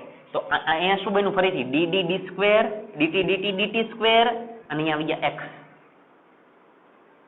હવે આને શું બોલાય? સ્થાનાંતરનું સમયની સાપેક્ષે દ્વિતીય વિકલન કઈ રાશિ આપે છે તો કે પ્રવેગ આપે. જો અહીંયા છે જ તે. ફરીથી આને સમજો, સ્થાનાંતરનું સમયની સાપેક્ષે દ્વિતીય વિકલન પ્રવેગ આપે. એટલે એનો મતલબ જો એનું સૂત્ર લખવું હોય તો એના સૂત્ર કેટલા બન્યા જોજો. એનું સૂત્ર લખવું હોય તમે આવું લખી શકો dv by dt. એનું બીજું સૂત્ર લખવું હોય તો તમે આવું લખી શકો d સ્ક્વેર x છેદમાં dt સ્ક્વેર. જો આ પદ જો કદાચ અહીંયા કાઉન્સ કરો ન કરો એનાથી ફરક નથી પડતો, તમને સમજાવવું જોઈએ. આમે શું લખ્યું છે? આમે પ્રવેગ લખ્યો છે. આમે પ્રવેગ લખ્યો છે. આ ખબર પડવી પડે બસ. જો આટલી ખબર પડવા લાગી તમને એટલે લગભગ આપણને દાખલા આવડવા લાગશે. સમજાય છે? હવે પાછી અગત્યની વાત કરું. જોજો અહીંયા v હતા, એનું એક વખત વિકલન હતું તો એક ડોટ કર્યો હતો. તો અહીંયા થોડુંક સમજો તો અહીંયા x છે, એનું કેટલી વખત વિકલન કર્યું? 2 વખત. તો અહીંયા x ડબલ ડોટ પણ લખાય. તો પછી પ્રવેગનું બીજું નામ શું થયું? તો કે x ડબલ ડોટ. એનો મતલબ શું? અંતરનું સમયની સાપેક્ષે દ્વિતીય વિકલન પ્રવેગ આપે. જો આ જે પદ છે એને જ આવી રીતે લખાય. x ના બેઠા કેટલી વખત? તો કે 2 વખત. આ સમજાવવામાં સમજાશે ને? આ બધું મિત્રો છે ને તમે પહેલી વખત ભણો છો એટલે જરૂરી નથી કે તરત સમજાય, પણ જે સમજ પડી ગઈ એને ઉતારી નાખજો, અને ન ખબર પડે તો પાછું રિવાઇઝ કરીને જોવો કે શું બોલે છે સર. તો કે dv by dt. ઓકે, તો આને શું વંચાય? તો કે વેગનું સમયની સાપેક્ષે એક વખત છે. જો d by dt એક વખત છે એટલે પ્રથમ વિકલન, તો એ પ્રવેગ આવે. તમે થોડુંક સાદું રૂપ આપ્યું, d by dt બેઠા લેખા डी बाई ડીટી બેઠા લખા, v ને અલગ કરી દીધા.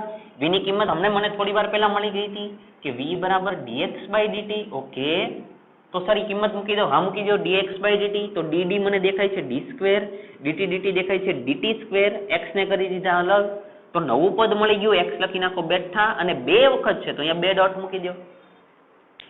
તો x ડબલ ડોટ નો મતલબ પણ શું થાય કે પ્રવેગ જ થાય. આ એકદમ મગજની અંદર ફિક્સ બેસી જવું જોઈએ, એકદમ જ. હવે આને બોલવું હોય તો શું બોલાય? ચાલો એ પદ લખી દો અહીંયા. શું બોલાય? તો કે સ્થાનાંતરનું બોલો તો સમયની સાપેક્ષે કેવું દ્વિતીય વિકલન શું આપે છે? તો કે પ્રવેગ આપે છે. આવું કહી શકો. આના પરથી કેવું હોય તો બોલો તો એ પણ લખાવી દો. તો અહીંયા શું લખાય? વેગનું, એટલે અહીંયાથી વેગનું સમયની સાપેક્ષે કેટલું વિકલન? પ્રથમ, જો એક જ વખત છે, સાપેક્ષે પ્રથમ વિકલન પ્રવેગ આપે છે. વેગનું સમયની સાપેક્ષે પ્રથમ વિકલન શું આપે છે? પ્રવેગ આપે છે. સમજાશે મિત્રો? આ પાક્કું ને? આ તમને એકદમ ધ્યાનમાં રહેવું જોઈએ. ઓકે, ચાલો હવે થોડાક આગળ જઈએ. ધ્યાન આપજો, હજી આપણી વાત ચાલુ છે, વાત પૂરી નથી થઈ. યાદ કરો, આપણે આટલી વાત કરી પછી આપણે આગળના થિયરીની અંદર આલેખ દોર્યો હતો. એ આલેખ કોના વિરુદ્ધ કોનો હતો? તો કે આના છેદમાં આ જે હતો એનો. અહીંયા ઉપર x હતા આગળની થિયરીમાં, નીચે t હતા. તો આલેખ કોના વિરુદ્ધ કોનો દોર્યો? તો કે x વિરુદ્ધ t. તો અહીંયા કોનો દોરવાનો? v વિરુદ્ધ t. એટલે સૂત્ર પરથી ખબર પડશે કોના વિરુદ્ધ કોનો આલેખ? તો કે v વિરુદ્ધ t. એટલે હવે વેગ વિરુદ્ધ સમય નો આલેખ. ચાલો હવે આને થોડું સમજીએ. તો એનો મતલબ વેગને કઈ અક્ષ ઉપર લેવાના? y અક્ષ ઉપર.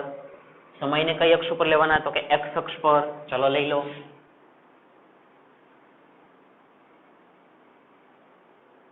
ચાલો અહીંયા કોને લેશો તમે? તો કે વેગને. અહીંયા કોને લેશો? તો કે સમયને. માની લો કે વેગ વિરુદ્ધ સમયનો આલેખ કેવો મેળવો? તો કે સુરેખ. આજ વાત કરીએ છીએ આપણે અત્યારે, પછી આપણે બીજી બધી વાત કરશું. અત્યારે પહેલા આજ સમજીએ. માની લો કે આલેખ સુરેખ મેળવો. ચાલો સુરેખ આલેખ મેળવો. હવે આપણને ખબર છે જો આલેખ સુરેખ મળે તો એનો શું મળે? ઢાળ. તો ઢાળ કેવી રીતે દોરાય?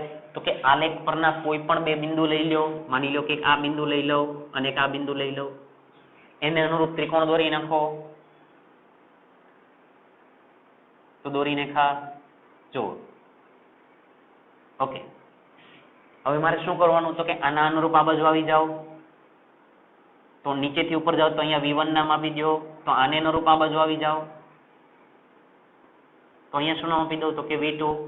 ચાલો એક્ઝેક્ટ અહીંયા આ બિંદુને અનુરૂપ નીચે આવી જાઓ તો અહીંયા શું નામ આપી દઉં? તો કે t1. આ બિંદુને અનુરૂપ અહીંયા આવી જાઓ તો અહીંયા શું નામ આપી દઉં? તો કે t2. તો ખબર પડી ગઈ. આટલો ભાગ કેટલો કહેવાય? તો કે આટલો જે ભાગ હોય એટલે જ આટલો ભાગ, અને આટલો ભાગ એટલે આમાંથી આને બાદ કરો એટલે આટલો મળી જાય. તો આટલો ભાગ કેટલો કહેવાય? તો કે v2 માઇનસ v1 કહેવાય. તો સેમ નીચે ખબર પડે. આટલો ભાગ એટલે તો કે આટલો જ ભાગ, અને આટલો ભાગ એટલે t2 માઇનસ t1. તો આ ભાગ શું કહેવાય? તો કે t2 માઇનસ t1. એટલે આ t2 માઇનસ t1 ની એ જ આ. સમજાય છે? આટલી વાત ખબર પડી ગઈ. તો ઢાળનું સૂત્ર શું થાય? તો કે ઢાળ તમે ઘણી બધી રીતે લખી શકો. ઢાળ ઇઝ ઇક્વલ ટુ, પહેલા તો તમે tan θ લખી શકો. ઢાળને tan θ પણ કહેવાય. અથવા તો ઢાળનું ડાયરેક્ટ સૂત્ર શું થાય? y by x. y by x. અને tan θ પરથી ને ઈ જ થાય. અહીંયા કહી દો થીટા, અહીંયા કહી દો થીટા. તો થીટા એટલે સામેની બાજુ છેદમાં પાછળની બાજુ. જો આની સામેની બાજુ એટલે y અક્ષ જ છે. y અક્ષ એટલે v. આ y અક્ષ કહેવાય ને, આ y અક્ષ કહેવાય.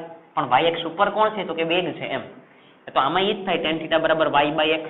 y by x. જો ઈ જ થઈ ગયા. પાક્કું? ચાલો હવે ઇઝ ઇક્વલ ટુ y અક્ષ ને અનુરૂપ કોણ છે? તો કે આ જો આ y અક્ષ ને અનુરૂપ છે. જો અહીંયા v2 માઇનસ v1. તો અહીંયા લખી દો v2 માઇનસ v1. x અક્ષ ને અનુરૂપ તો કે t2 માઇનસ t1. અહીંયા કોણ છે તો કે ઢાળ છે, તો પાછો જવાબ મળી ગયો. અહીંયા લખી દો ડેલ્ટા વી, અહીંયા લખી દો ડેલ્ટા ટી. નવી ખબર પડી તો કે વેગ વિરુદ્ધ સમયનો તમે આલેખ દોરો, એનો તમને જે ઢાળ મળે એ delta V by delta T. અહીંયા રહ્યા delta V by delta T શું આપે? સરેરાશ પ્રવેગ અથવા તો તત્કાલીન પ્રવેગ. એટલે એ જ આપણને શું આપે તો કે પ્રવેગ. ચાહે સરેરાશ બોલો તત્કાલીન બોલો બંને મળી જશે. સમજાય છે? આ ધ્યાનમાં રાખો. હવે હું શબ્દ બોલો નહીં, સાંભળજો. અંતર અથવા તો સ્થાનાંતર વિરુદ્ધ સમય નો આલેખ નો ઢાળ શું આપે?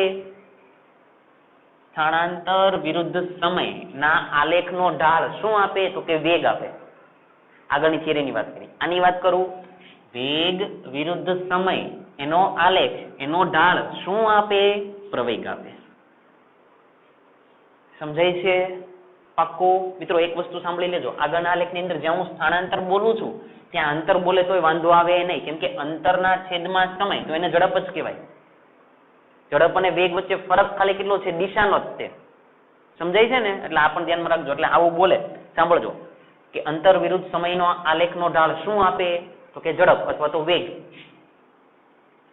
જો સાંભળો, એકદમ ક્લિયર જ કહી દો. ચાલો, જો આવું બોલે સ્થાનાંતર વિરુદ્ધ સમય તો શું આવે? સ્થાનાંતર તો પછી એમાં વેગ આવે. અંતર વિરુદ્ધ સમય કહે તો મિત્રો એમાં આવે ઝડપ. અને અહીંયા કોણ મળ્યું? વેગ વિરુદ્ધ સમય.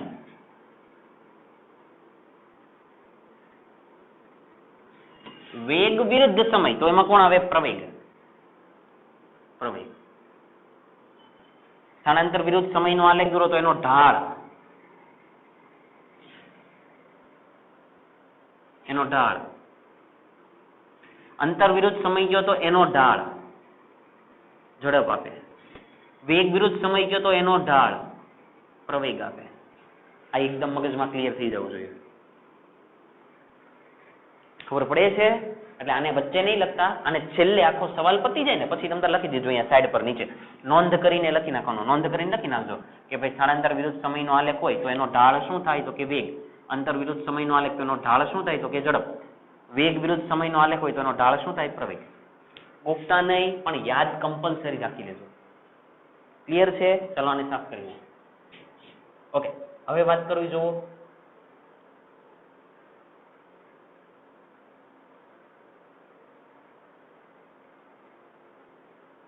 ચાલો, આટલી વસ્તુ આપણે ભણી ગયા. છેલ્લે આ ત્રણ વસ્તુ લખી દેજો. આખો જવાબ પતી જાય ને પછી હજી જવાબ આપણે બાકી છે. હજી એક ઓપું છે. કોનો આલેખ છે? વેગ. આ કોણ છે? સમય. તો લખવી જોજો. વેગ વિરુદ્ધ સમય ના આલેખ નું ક્ષેત્રફળ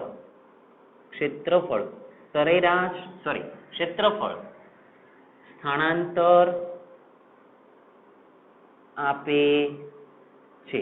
આને યાદ રાખો. દાખલા કરશો ત્યારે સમજાવીશ, પણ અત્યારે યાદ રાખો. શું લખેલું છે? વેગ વિરુદ્ધ સમયના આલેખનું ક્ષેત્રફળ. તમે વેગ વિરુદ્ધ સમયનો આલેખ દોરો. કોના વિરુદ્ધ? વેગ વિરુદ્ધ સમય. ધ્યાનમાં રાખજો કયા શબ્દ લખું છું. વેગ વિરુદ્ધ સમયનો આલેખ દોરો અને એનું તમે ક્ષેત્રફળ શોધી નાખો. સમયના આલેખનું ક્ષેત્રફળ શું આપે તો કે સ્થાનાંતર આપે છે. આ એકદમ ધ્યાનમાં રાખજો, એમસીક્યુ ની અંદર પૂછાઈ શકે છે કે વેગ વિરુદ્ધ સમયના આલેખનું ક્ષેત્રફળ શું આપે તો કે સ્થાનાંતર. સમજાય છે? પાક્કું? જો આના પરથી નહીં કેવું હોય તો હું કહી શકું, થોડુંક સમજી લેજો, થોડુંક સમજજો કે આ વેગની અક્ષ છે, આ સમયની અક્ષ છે. ચાલો અહીંયા સાઈડ પર કરીને બતાવી દો, જોઈ લો. ચાલો, આ વેગની અક્ષ હતી, આ સમયની અક્ષ હતી. માની લો કે વેગ વિરુદ્ધ સમયનો આલેખ આવી રીતે સીધો મળે છે. માની લો અહીંયા ત્રાસો મળતો હતો, અહીંયા માની લો કે સીધો મળે છે. વેગ વિરુદ્ધ સમયના આલેખનું ક્ષેત્રફળ શું આપે? સ્થાનાંતર. જોઈએ સ્થાનાંતર આની અંદર કઈ રીતે આવે, સાંભળજો મિત્રો. આ બિંદુને અહીંયા નીચે જવા દો. તો માની લો કે સમયની કિંમત અહીંયા મને 2 સેકન્ડ મળી, અને અહીંયા વેગ છે એ માની લો કે મને મળ્યો 5 મીટર પર સેકન્ડ. મિત્રો વેગ છે એટલે મીટર પર સેકન્ડમાં હોય, સમય છે એટલે એ સેકન્ડમાં હોય. તો હવે ક્ષેત્રફળ એટલે આટલું કહેવાય, જો આટલો ભાગ કહેવાય, આટલો ભાગ,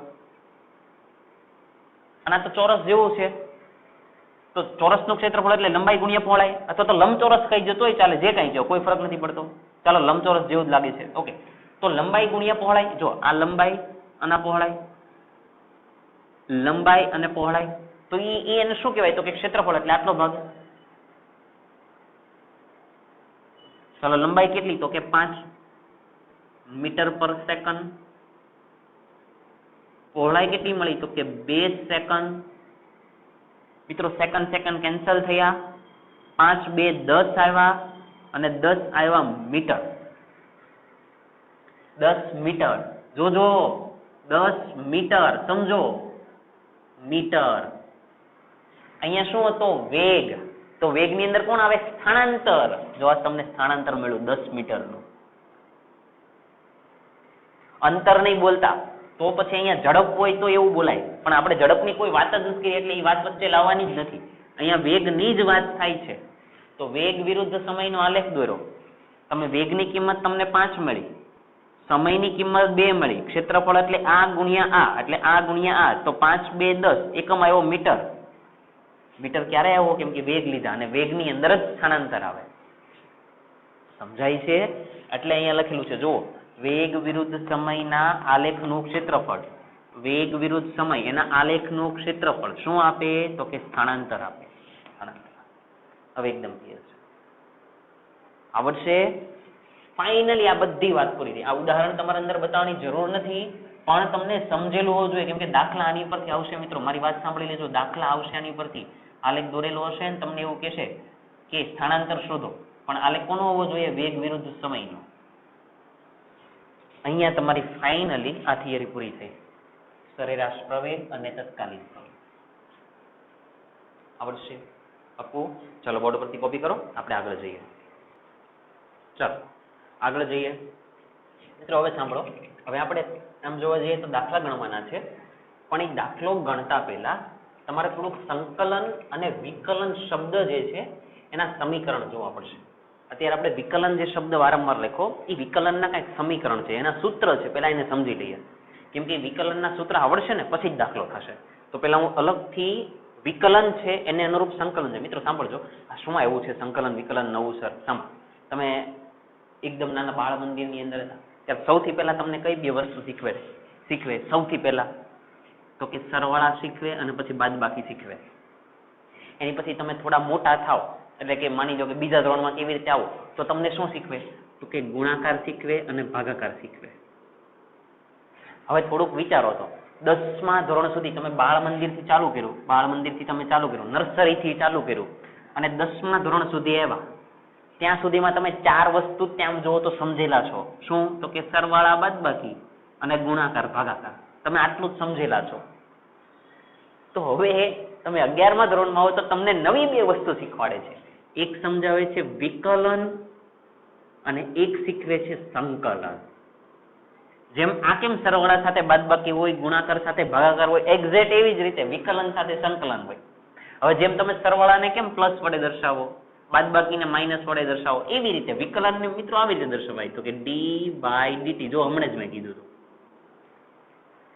એવી રીતે સંકલનની આવી નિશાની છે. આ સંકલન છે, આને સંકલન અને વિકલન કહેવાય. વિકલનની અંદર અહીંયા નિશાની બદલાતી જાય. અહીંયા ક્યારેક સમય હોય તો ક્યારેક x પણ હોય, એટલે અંતર પણ હોય. અહીંયા ક્યારેક v પણ હોય, પણ d/dt, d તો રહે જ છે, d/d રહે છે, એટલે આ આખું પદ થયું વિકલન. ખબર પડે છે? એટલે જેમ તમે સરવાળા બાદબાકી સમજ્યા, ગુણાકાર ભાગાકાર સમજ્યા, સરવાળા બાદબાકીના નિયમ એટલે એડ કરવા, ઉમેરવા, બાદબાકીનો નિયમ એટલે બાદ કરવા, ગુણાકારનો નિયમ એટલે તમે કેમ ગુણાકાર કરો છો, એવી રીતે ભાઈ વિકલનના નિયમ હોય ને, સંકલનના નિયમ હોય ને, તો એ નિયમ સમજવા પડે. ખબર પડે છે? એટલે અત્યાર સુધી આપણે આટલું ભણ્યા હતા, હવે આપણે નવી 2 વસ્તુ ભણવી છે. ક્લિયર? ચાલો હવે પહેલા છે ને આના નિયમ સમજી લઈએ. વિકલનની અંદર શું થાય અને સંકલનની અંદર શું થાય. ચાલો સમજીએ. વિકલનની નિશાની જનરલી આવી અને સંકલનની આવી. ઓકે,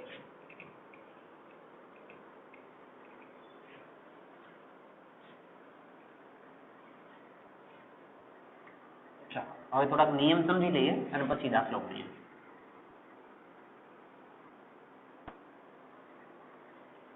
આ નિયમ કમ્પલસરી તમારે યાદ રાખવા પડશે. તમારી પાસે કોઈ ઓપ્શન નથી.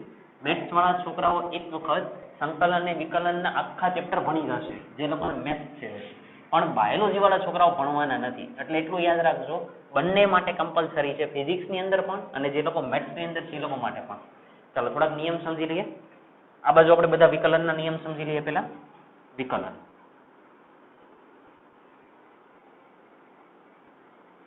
વિકલનના આપણે બધા સૂત્ર લખવા છે.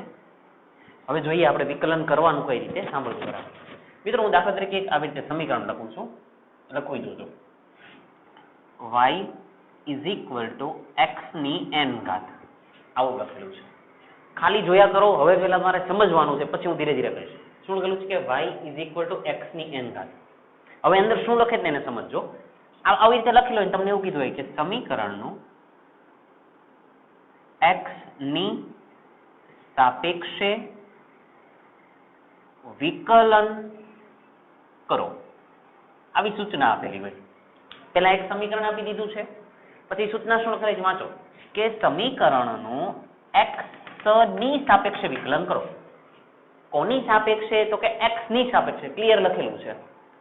તો આ જે સમીકરણ છે એનું x ની સાપેક્ષે વિકલન કરવાનું. કેવી રીતે? તો કે જો પેલા y લખી નાખો. આ y કોની સાપેક્ષે?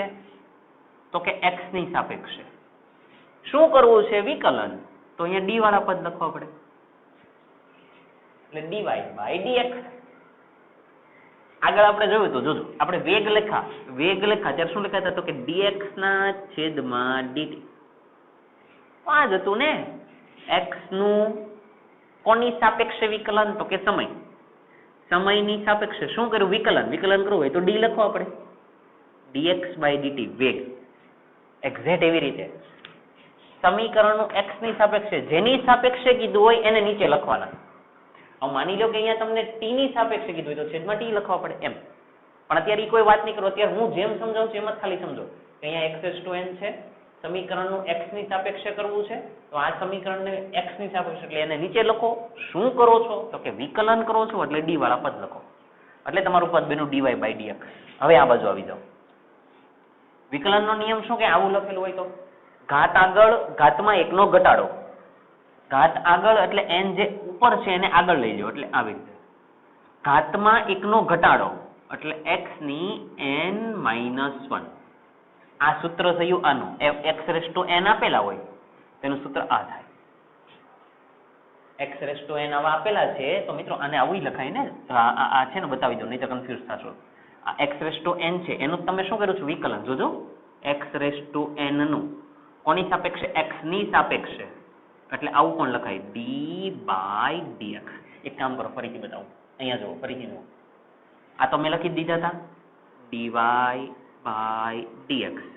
તો એનું શું લખ્યું? ઘાત આગળ, ઘાતમાં એકનો ઘટાડો તો n, x ની n-1. પણ થોડું સમજો, y એટલે કોણ છે? તો કે x⁻n. y એટલે x⁻n છે ને, તો અહીંયા આવું ન લખાય d by dx. y ની જગ્યાએ શું લખાય? તો કે x⁻n. જો એટલે આ જે છે એનો જવાબ મિત્રો આ થાય. આ જે છે એનો જવાબ આ થાય. આનું તમે શું કર્યું? તો કે વિકલન કર્યું, તો એનો જવાબ આ આવ્યો. ઘાત આગળ, ઘાત જે હતી એને લઈ લેવાની આગળ, ઘાતમાં એકનો ઘટાડો, એક બાદ કરી દેવાનો. ઉદાહરણથી સમજાવશે એટલે એકદમ ક્લિયર સમજાશે, પણ પેલા આવું સમજો. હવે કરીએ આનું ઉદાહરણ સમજીએ. શું ઉદાહરણ? માની લો કે આવી રીતે લખું.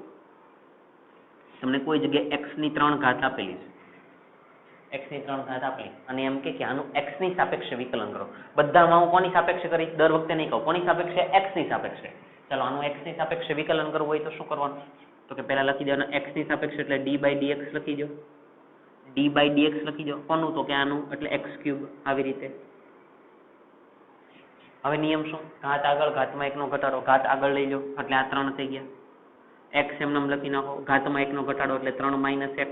એટલે જવાબ કેટલો આવ્યો? તો કે 3x². આવી ગયો જવાબ, કે આનો જવાબ આટલો આવે. આટલું ખાલી સમજવાનું છે. જેનું કીધું હોય એને અહીંયા લખી નાખો, અને વિકલન વાળા પદ બાજુમાં લખી નાખો. સમજાય છે?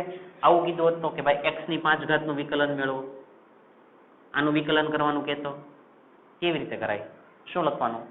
તો કે d by dx. આનું તો કહી દઉં x ની 5, એનું વિકલન કરવું છે. નિયમ શું? ઘાત આગળ, ઘાતમાં 1 નો ઘટાડો. ઘાત આગળ એટલે ઈ 5, 1 નો ઘટાડો એટલે x ની 5 માંથી 1 જશે તો 4. બસ ખાલી આટલું સમજવાનું છે. આ પહેલો નિયમ સમજાય? એટલે મેં અહીંયા સમીકરણ સ્વરૂપે લખ્યું હતું. એનો મતલબ તમારે આનું જ વિકલન કરવાનું છે, એટલે આનું આવી રીતે. ક્લિયર? ચાલો બીજો નિયમ જોઈએ. આ નિયમ નંબર 1 હતો. ઘણા બધા નિયમ છે મિત્રો, પણ અત્યારે આપણે ખાલી બેઝિક નિયમ જ ભણશું કે જે તમને કામમાં લાગે, અને બાકી વચ્ચે જે નિયમ આવતા જશે એ વચ્ચે વચ્ચે જેમ ચેપ્ટર ચાલશે ને એમ કહેતો જશે. અત્યારે ખાલી બેઝિક નિયમ કહી દો. નંબર 2, તમને આવું આપેલું હોય કે e⁻x નું વિકલન કરો. e⁻x નું આનું વિકલન કરો. તો આનું સૂત્ર આવું થાય. પહેલા આનું વિકલન કરવું તો શું લખી દેવાનું? તો કે d/dx. કોનું? તો કે આનું. તો અહીંયા લખી નાખો e⁻x. તો આનો જવાબ શું આવે? તો કે આનો જવાબ આવો આવે. e⁻x નું વિકલન એનું એ જ થાય, કાંઈ ફરક ન પડે, એનું એ જ થાય. એટલે જે છે ને બેઠા જ લખી દો e⁻x. બસ આવી ગયો જવાબ. કોણ? e⁻x નું વિકલન શું થાય? એનું એ જ થાય, કોઈ ફરક નહીં. ચાલો ત્રીજો નિયમ સમજીએ. તમને આપેલા હોય log x. હવે તમને એમ કે log x નું વિકલન કરો તો કઈ રીતે કરવાનું જોજો. આનું વિકલન કરવું છે ને તો શું લખી દેવાનું? તો કે d/dx. અહીંયા લખી દો log x. તો ઇઝ ઇક્વલ ટુ, મિત્રો આનો જવાબ આવે 1/x. શું આવે? 1/x. અને યાદ રાખો કે log x નું વિકલન કરો તો શું આવે? 1/x. આની જગ્યાએ આજ પદ છે ને આવી રીતે લખેલું હોય, જોજો સાંભળજો કે તમને આવું લખેલું હોય log a, આવી રીતે લખેલા છે. અને તમને એવું કે એની સાપેક્ષે જ વિકલન કરો. કોની સાપેક્ષે? એની સાપેક્ષે. એટલે d/dA. તો આનો જવાબ શું આવે? 1/a. આવું ન થવું જોઈએ કે અહીંયા a આપેલા હોય અને અહીંયા x આપેલા હોય તો તમે એ જવાબ લાવો. આવો જવાબ ન આવે. તો હું કહું ઈ સાંભળજો. અહીંયા a છે અને અહીંયા a હોય તો જવાબ 1/a આવે તો સાચું. પણ અહીંયા a હોય ને અહીંયા તમે અહીંયા x કરી નાખો તો ન ચાલે, તો ચાલે નહીં. આને ધ્યાનમાં રાખજો. એક્ઝેક્ટ એવી જ રીતે મિત્રો અહીંયા સમજી લેજો.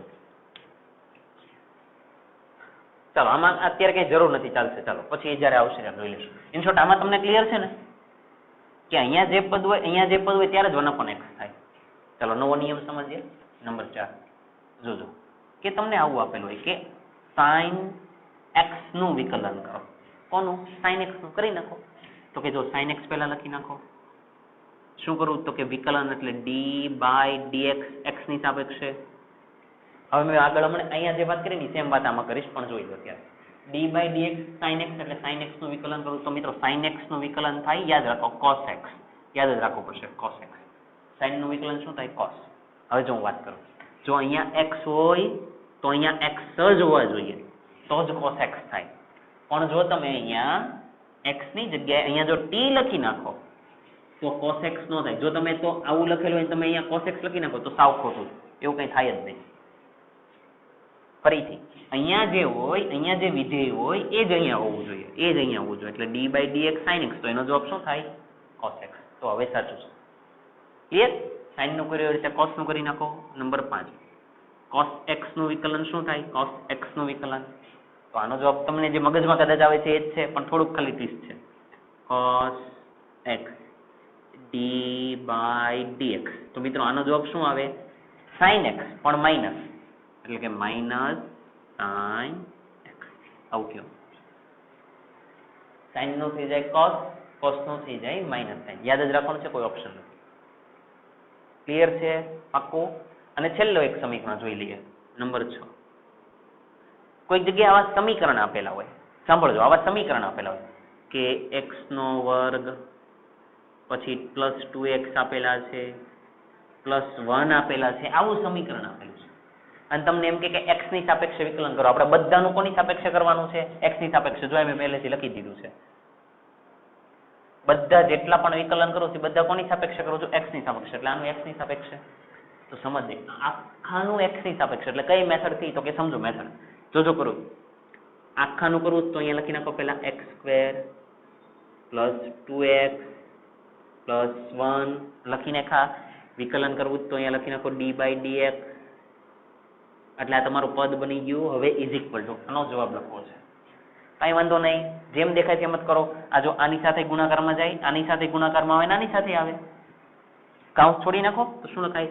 તો કે જોજો d/dx કોણ આવી ગયા? x². આ બંનેને ભેગા કરી દીધા. હવે આની સાથે પ્લસ d/dx કોણ આવી ગયા? 2x પ્લસ હવે આની સાથે પણ લઈ લો તો કે d/dx એની સાથે કોણ આવ્યા? તો કે 1. પેલા આવી રીતે છોડી નાખવાના. હમણાં એક દાખલો કરીએ છીએ એ સેમ આની ઉપરનો કરશું આપણે, સેમ આની પરનો, એટલે લખી નાખ્યા. ક્લિયર? ચલો હવે આનું વિકલન કરો. હવે આ તો તમને આવડે છે મિત્રો, યાદ કરો. જો x છે, ઘાત આગળ, ઘાતમાં 1 નો ઘટાડો, ઘાત આગળ એટલે 2, x ના x બેઠા, ઘાતમાં 1 નો ઘટાડો એટલે 2 - 1. બોલો આવું ન થાય? આવું કેવા માંગુ? જો આ નિયમ લાગી ગયો. આ નિયમ જો ઘાત આગળ આ 3 હતા એને આગળ લઈ લીધા, ઘાતમાં 1 નો ઘટાડો, 3 માંથી 1 ગયા તો 2. અહીંયા મેં 2 માંથી 1 એટલે અહીં 1 લખી નાખું તો ચાલે, પણ અત્યારે આમ નામ રહેવા. આવી રીતે નિયમનો ઉપયોગ કરતા આવડવો પડે. જો આનો તમે ઉપયોગ કર્યો, આ નિયમનો અહીંયા ઉપયોગ કર્યો. હવે આમાં ઉપયોગ કરો પ્લસ, આમાં કોઈ ઘાત નથી, કઈ વાંધો નહીં, કોઈ ઘાત નથી એટલે એક ઘાત કહેવાય. ઘાત આગળ એટલે ઘાત આગળ, ઘાતમાં 1 નો ઘટાડો એટલે 2 તો હતા જ તે x, 1 નો ઘટાડો એટલે આવી રીતે 1 હતી અને 1 નો ઘટાડો. સમજાય છે? પાછા આગળ જઈએ. અને મિત્રો સાંભળજો, આ વિકલન કરતા હતા અને આ સંખ્યા હતી, સંખ્યાનું કઈ વિકલન ન થાય. સંખ્યા જયારે ગુણાકારમાં હોય, જો આ x સાથે ગુણાકારમાં છે, ફરીથી સંખ્યા જયારે x સાથે ગુણાકારમાં હોય ત્યારે 2 ના 2 એમને જ રહે, એનું કઈ વિકલન થાય નહીં. અથવા તો એને વિકલનની બહાર લઈ લેવાના, અહીંયા લઈ લેવાના. સમજાવું? ફરીથી અહીંયા જોઈ લો, એક વખત જો કે જયારે સંખ્યા હોય તો એને પેલા વિકલનની બહાર લઈ લો, એટલે 2 લઈ લીધા બહાર, તો અન્ય પદ શું આવે? તો કે જો d/dx ઇન્ટુ x ની 1. જો બોલો ન થાય એવું, એટલે સંકલન વિકલનમાં 2 માં નિયમ સીધો રાખો કે સંખ્યા હોય એને બહાર લઈ લેવાની, એટલે એને પેલા બહાર લઈ લો. ચાલો આનો પછી કરશું નવા પદમાં. હવે આને સમજો પ્લસ. હવે સાંભળજો, d/dx ખાલી સંખ્યા છે, અચળ સંખ્યા. જ્યારે અહીંયા ખાલી સંખ્યા હોય વિકલન સાથે ત્યારે મિત્રો એનો જવાબ થાય 0. તો તમને એમ થાય સર અહીંયા 0 નો થાય? નો થાય. મેં પહેલા કીધું, જો અહીંયા ગુણાકારમાં છે, ગુણાકારમાં હોય તો બહાર લખી નાખવાના, પણ ખાલી સંખ્યા હોય, ખાલી સંખ્યા તો એનો જવાબ થાય 0. એટલે આવો જો તમારે કોઈ જગ્યાએ આવું લખેલું હોય કે d/dx અને અહીંયા 5 લખેલો હોય તો આનો જવાબ કેટલો? તો કે 0 થાય. સમજાય છે? આવું કહેવા માંગુ છું. કોઈ જગ્યાએ વિકલન આવું કરેલું હોય d/dt અને અહીંયા લખેલા હોય 5 તો આનો જવાબ કેટલો થાય? 0. કેમ કે મિત્રો ખાલી સંખ્યા છે, ખાલી સંખ્યાનું વિકલન થાય નહીં, એટલે એનો જવાબ 0. આવું કહેવા માંગુ છું. એટલે આનો જવાબ કેટલો થયો? 0. આ એકદમ અગત્યનું, ધ્યાનમાં રાખજો. દાખલા ગણશું ત્યારે આની જરૂર પડશે. ચાલો હજી આનું સાદુરૂપ આપો તો કે જો ઇઝ ઇક્વલ ટુ 2, આ x 2 માંથી 1 જાય તો 1, હવે ન લખું તો પણ ચાલે, પ્લસ 2 d/dx. ચાલો ઘાત આગળ, ઘાતમાં 1 નો ઘટાડો, ઘાત આગળ એટલે આ ઘાત આગળ એટલે 1, x ના x બેઠા, ઘાતમાં 1 નો ઘટાડો એટલે 1 - 1. 0 ન લખું ચાલે, આગળ જાઓ તો કે ઇઝ ઇક્વલ ટુ 2x. ચાલો પ્લસ તો કે પ્લસ 2, આ 2, x ની કેટલી ઘાત? તો કે 0 ઘાત.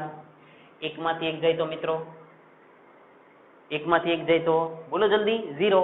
કોઈ પણ ની 0 ઘાત, દુનિયામાં કોઈ પણ ની 0 ઘાત 1. તમે a ની 0 ઘાત લખો તો જવાબ કેટલો? 1. x ની 0 ઘાત લખો તો જવાબ 1. 1000 ની 0 ઘાત લખો તો પણ જવાબ કેટલો થાય? 1. કોઈ પણ ની 0 ઘાત જવાબ 1, તો આનો જવાબ 1. તો અહીંયા શું બન્યું? 2x plus 2. આ તમારો જવાબ આવ્યો. આ જે જવાબ, આ જે સંખ્યા હતી ને, આ જે સમીકરણ હતું ને, એનો જવાબ આ આવ્યો. આવું કહેવાનું. આ તમારો ફાઇનલ જવાબ. હવે આમાં કાંઈ ન થાય બીજું. સમજાય છે? આ ક્લિયર થવું જોઈએ. અહીંયા ખબર પડી? કોઈ પણ ની 0 ઘાત એટલે 1, એટલે 2 ના 2 અહીંયા રહે. કોઈ પણ ની 0 ઘાત અહીંયા 0 કરતા નહીં હોય ને તો 0 × 2 એટલે 0, એટલે 0, એટલે આ જવાબ લાવશો નહીં. કોઈ પણ ની 0 ઘાત 1 એટલે આ જવાબ. સમજાય છે? હવે મિત્રો અહીંયા જો, અહીંયા એક વસ્તુ બતાવું, આની શોર્ટ મેથડ બતાવું. જોજો આ પદને છે ને હું અહીં અલગથી લખું, d/dx. અહીંયા x ની કાંઈ ઘાત ન હોય તો 1. મિત્રો કાંઈ નથી તો ન લખો તોય ચાલે ને, આ તો સીધો નિયમ થઈ ગયો, dx ના છેદમાં dx કેન્સલ થઈ ગયા એટલે 1. તમે આવું નથી કરતા 5 ના છેદમાં 5 કેન્સલ થઈ ગયા એટલે 1. તો જો ને dx ના છેદમાં dx, પણ ક્યારે એક ઘાત હોય ત્યારે જ છે, કેમ કે આમાં જો એક ઘાત છે એટલે જો dx dx કેન્સલ કરી નાખ્યા તમે તોય 1 જ થાય. અને કેમ કે x ની 0 ઘાત 1 - 1 x ની 0 ઘાત એટલે એ તો 0 થઈ ગયા, તો એ જો 1 જ થાય. એટલે જ્યારે આવું થતું હોય dx/dx એટલે એનો મતલબ ક્યાંક આવું થઈ જતું હોય dt/dt, તો આને કેન્સલ જ કરી નાખવાનું, આને 1 જ કરી દેવાનું, બીજું કંઈ વિચારવાનું નહીં. આવું નહીં કરવાનું, સમજજો. d/dt અહીંયા t ની 2 ઘાત હોય તો ઘાત આગળ ઘાતમાં એકનો કટલો, ત્યારે પાછો ઉડાડતા નહીં આમ કરી, એ જવાબ આવ્યો 2. આવું કાંઈ નથી, ત્યારે તો આવું હોય તો નિયમ શું લાગે, આવું લખેલું હોય d/dt, અહીંયા t ની 2 ઘાત, તો નિયમ શું લાગે, ઘાત આગળ ઘાતમાં એકનો ઘટાડો, ઘાત આગળ એટલે 2, આ t ના t બેઠા, 2 માંથી 1 જાય તો 1 એટલે 2t, તો આવો જવાબ આવે. સમજાય જ ને? એટલે એક ઘાત હોય ત્યારે તમે કેન્સલ કરી નાખો, કોઈ ચિંતાની જરૂર નથી. ક્લિયર? ઓકે, આવું સમજાવવાનું. મિત્રો આ હતા આપણા વિકલનના નિયમ, અને આપણે જે દાખલો ગણવો છે એ બેઠો વિકલનના નિયમ ઉપરનો છે. ગણી નાખીએ, ચાલો ધ્યાન આપજો. ઉદાહરણનો દાખલા નંબર 3.2. ચાલો રકમની અંદર આવી જઈએ. ઉદાહરણનો દાખલા નંબર 3.2.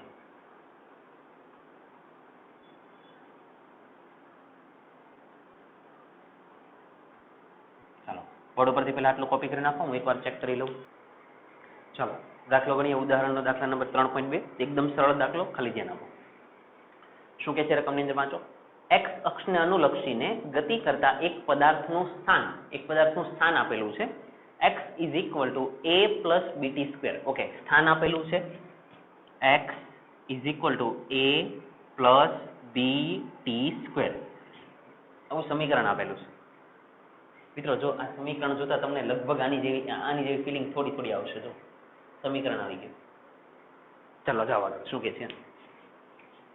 આપણે દર્શાવ્યું છે જ્યાં a બરાબર 8.5 મીટર અને b બરાબર 2.5 મીટર પર સેકન્ડ સ્ક્વેર. a બરાબર 2.5 મીટર અને b બરાબર 2.5 જ કીધા ને બંને, સોરી, a બરાબર 8.5 અને b બરાબર 2.5. a ની કિંમત 8.5 અને b ની કિંમત કેટલી કીધી? 2.5. ઉભા રહેજો, એને આવું લખેલું છે મીટર સેકન્ડની -2. મેં તમને પહેલા ચેપ્ટરની અંદર, સોરી બીજા ચેપ્ટરની અંદર કહી દીધું હતું આવી રીતે આપણે નહીં લખવાનું, આપણે તો આમ જ લખવાનું, -2 નીચે જાય તો +2, એટલે આપણે આવું લખવાનું મીટર પર સેકન્ડ સ્ક્વેર. મિત્રો તમે આવું જુઓ ને તો તમને ખબર પડે આ કઈ રાશિ છે. જવાબ આપો તો. થોડી વાર પહેલા જ ભણી ગયા. કઈ રાશિ છે મીટર પર સેકન્ડ સ્ક્વેર? એટલે આ પ્રવેગ જેવું છે, આવું કહેવા માંગુ છું. અને આ મીટર એટલે આ મે બી શું હોઈ શકે, તો કે અંતર હોઈ શકે છે, તો સ્થાનાંતર હોઈ શકે. સમજાય છે? એટલે બને ત્યાં સુધી એકમ આવી રીતે લખવાના. પેલા ઘાતની અંદર લખેલા હોય એવી રીતે નહીં લખવાના, કેમ કે એમાં સમજવામાં તકલીફ પડશે. ચાલો, આવી બે કિંમત આપેલી છે. પછી જાવ આગળ. શું કે છે? અને t નું માપન સેકન્ડમાં કરે છે. ઓકે, t સમયમાં, t એટલે સમય એટલે એ સેકન્ડમાં છે. એટલે ચાલો લખી દઈએ કે t છે ને એ સેકન્ડમાં છે, સેકન્ડમાં. ઓકે, પછી શું કે છે? t સેકન્ડમાં છે. હવે વાંચો. t બરાબર 0 સમયે તેનો વેગ કેટલો હશે? પહેલો સવાલ. હું માની લો કે એને a કહી દઉં. t બરાબર 0 સમયે વેગ કેટલો હશે?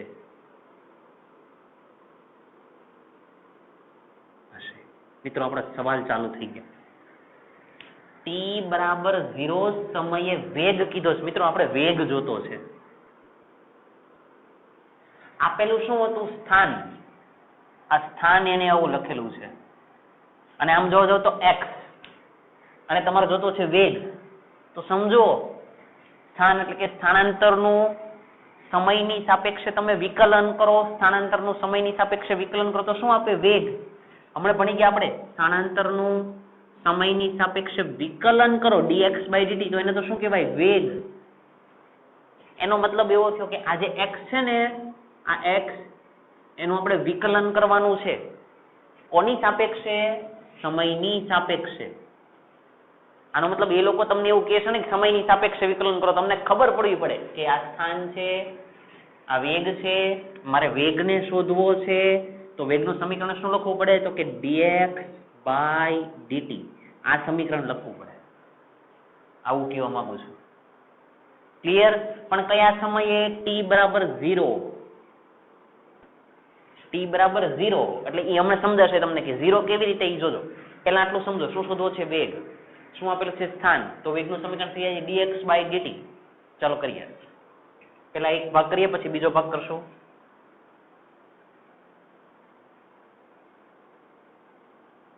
ચાલો અહીંયા ધ્યાન આપજો. હવે વેગ શું લખાય? તો કે v is equal to dx by dt. આવી આપણને ખબર પડે છે કે ભાઈ અંતરનું સમયની સાપેક્ષે વિકલન કરો તો જ વેગ આવે. ઓકે, તો હવે પેલા વેગ લખી નાખો બેઠા. હવે d by dt લખી નાખો બેઠા. ઉતાવળ નહીં કરતા, પહેલી વખત ભણો છો. x નું સમીકરણ આ, એને લખી નાખો બેઠા. તો કે a plus bt square. Okay, આટલું લખી નાખો. હવે એક કામ કરો, તમને a અને b ની કિંમત આપે તો પેલા અંદર મૂકી દો. તો અહીંયા લખી નાખો v d by dt કાઉન્સની અંદર a ની કિંમત છે 8.5 પ્લસ b ની કિંમત છે 2.5, પછી આ છે t સ્ક્વેર, એમ નામ રહેવા દો આવું પદ. ક્લિયર? પાછા આગળ જઈએ. જોજો v, હવે આનું પણ વિકલન અને આનું પણ વિકલન, એટલે આને આની સાથે અને આને આની સાથે. ચાલો લઈ લો અંદર d by dt, અહીંયા થઈ ગયા 8.5 પ્લસ આને આની સાથે d by dt 2.5 અને t સ્ક્વેર. જો આવું પદ થાય, અહીંયા સાદુરૂપ આપ્યું હતું એમ.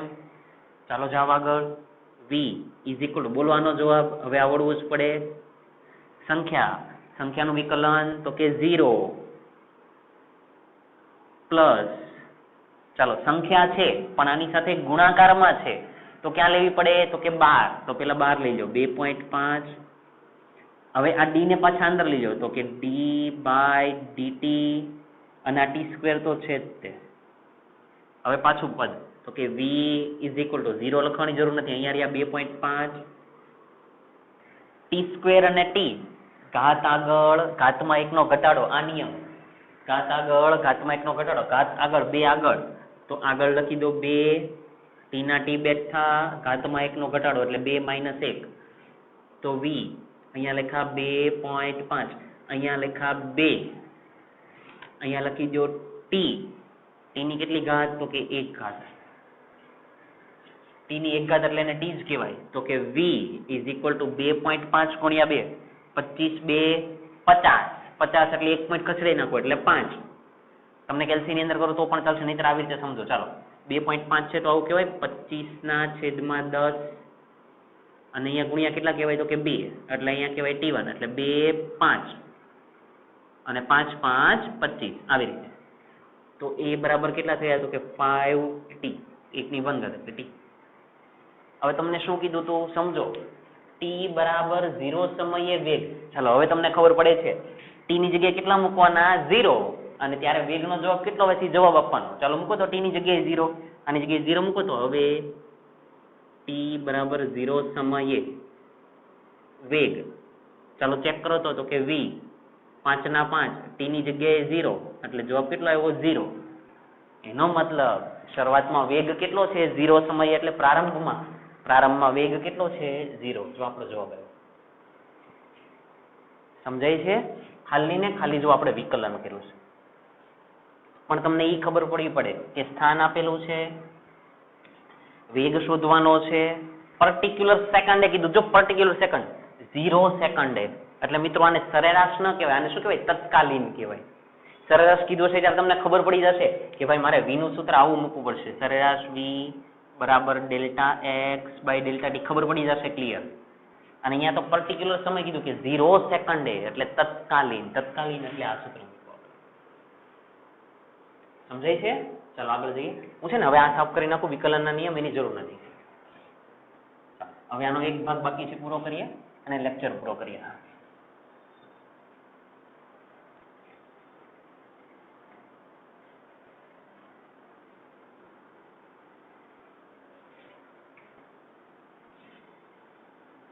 હવે આગળ શું કે છે વાંચો રકમની અંદર.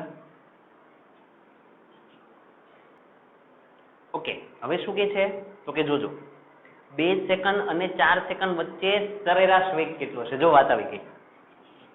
2 સેકન્ડ અને 4 સેકન્ડ વચ્ચે સરેરાશ વેગ કેટલો હશે. ધ્યાન આપજો બરાબર, કેટલો હશે. વાક્ય રચનાને સમજીએ અને કઈ રીતે દાખલો કરવાનો એ પણ સમજો. શું કે છે 2 સેકન્ડ અને 4 સેકન્ડની વચ્ચે સરેરાશ વેગ કેટલો હશે. શું શોધવાનું? સરેરાશ વેગ. ઉભા રહેજો. તો સરેરાશ વેગનું સમીકરણ શું થાય? તો કે સરેરાશ વેગ બરાબર સૂત્ર શું હતું? તો કે સ્થાનાંતર છેદમાં સમય. ઓકે, જોજો. ઓકે, સરેરાશ વેગને સંજ્ઞા કહી દઉં. હા, સ્થાનાંતર એટલે અંતિમ સ્થાન માઇનસ પ્રારંભિક સ્થાન. અંતિમ સ્થાન માઇનસ પ્રારંભિક સ્થાન. ઉતાવળ નહીં કરતા. સ્થાન છેદમાં સમય. જો વચ્ચે કીધું છે, વચ્ચે એટલે અંતિમ માઇનસ પ્રારંભિક, તો અંતિમ સમય માઇનસ પ્રારંભિક સમય એટલે આને દાખલા તરીકે અંતિમ સમય કહી દઉં તો આને T2 કહી દઉં, તો આને પ્રારંભિક સમય તો આને T1 કહી દઉં. તો અહીંયા શું લખાય? તો કે T2 માઇનસ T1. થોડુંક સમજો, વચ્ચે કીધું છે, વચ્ચે એટલે અંતિમ માઇનસ પ્રારંભિક, એ સમય લખવો પડે. અંતિમ એટલે 4, પ્રારંભિક એટલે 2. એટલે ઇન શોર્ટ મિત્રો તમારી પાસે આ કિંમત છે. જુઓ, હવે તમારે ગોતવું પડે અંતિમ સ્થાન અને પ્રારંભિક સ્થાન. જો 2 સેકન્ડ અને 4 સેકન્ડ વચ્ચે સરેરાશ વેગ, તો અંતિમ સ્થાન એટલે કયા સેકન્ડે? તો કે ચોથી સેકન્ડે સ્થાન. ચોથી સેકન્ડે સ્થાન એટલે અહીંયા ટી ની જગ્યાએ કેટલા મૂકવાના? 4. એટલે જો સ્થાન મળી જાય અંતિમ સ્થાન. પ્રારંભિક સ્થાન એટલે બીજી સેકન્ડે એટલે ટી ની જગ્યાએ મૂકવાના 2 એટલે ઈ મળે પ્રારંભિક સ્થાન. આ સમજ પડવી પડે. ફરીથી અંતિમ સ્થાન એટલે કઈ સેકન્ડે? ચોથી સેકન્ડે. એટલે આની અંદર આ x નું જે સમીકરણ છે એ સ્થાનનું સમીકરણ છે, એની અંદર t ની જગ્યાએ કેટલા મૂકવાના? 4. કરીએ. હવે t બરાબર 4 સેકન્ડ, t બરાબર 4 સેકન્ડ એ સ્થાન. ચાલો, તો એને કઈ રીતે લખાય એને સમજો, પેટર્ન સમજવાની. x કઈ સેકન્ડે? તો કે ચોથી સેકન્ડે, તો એને લખી દેવાના કૌંસમાં ચોથી સેકન્ડે. આનો મતલબ એવો થાય કે જ્યાં x છે ત્યાં 4 મૂકો. સોરી, ચોથી સેકન્ડ કીધું છે ને?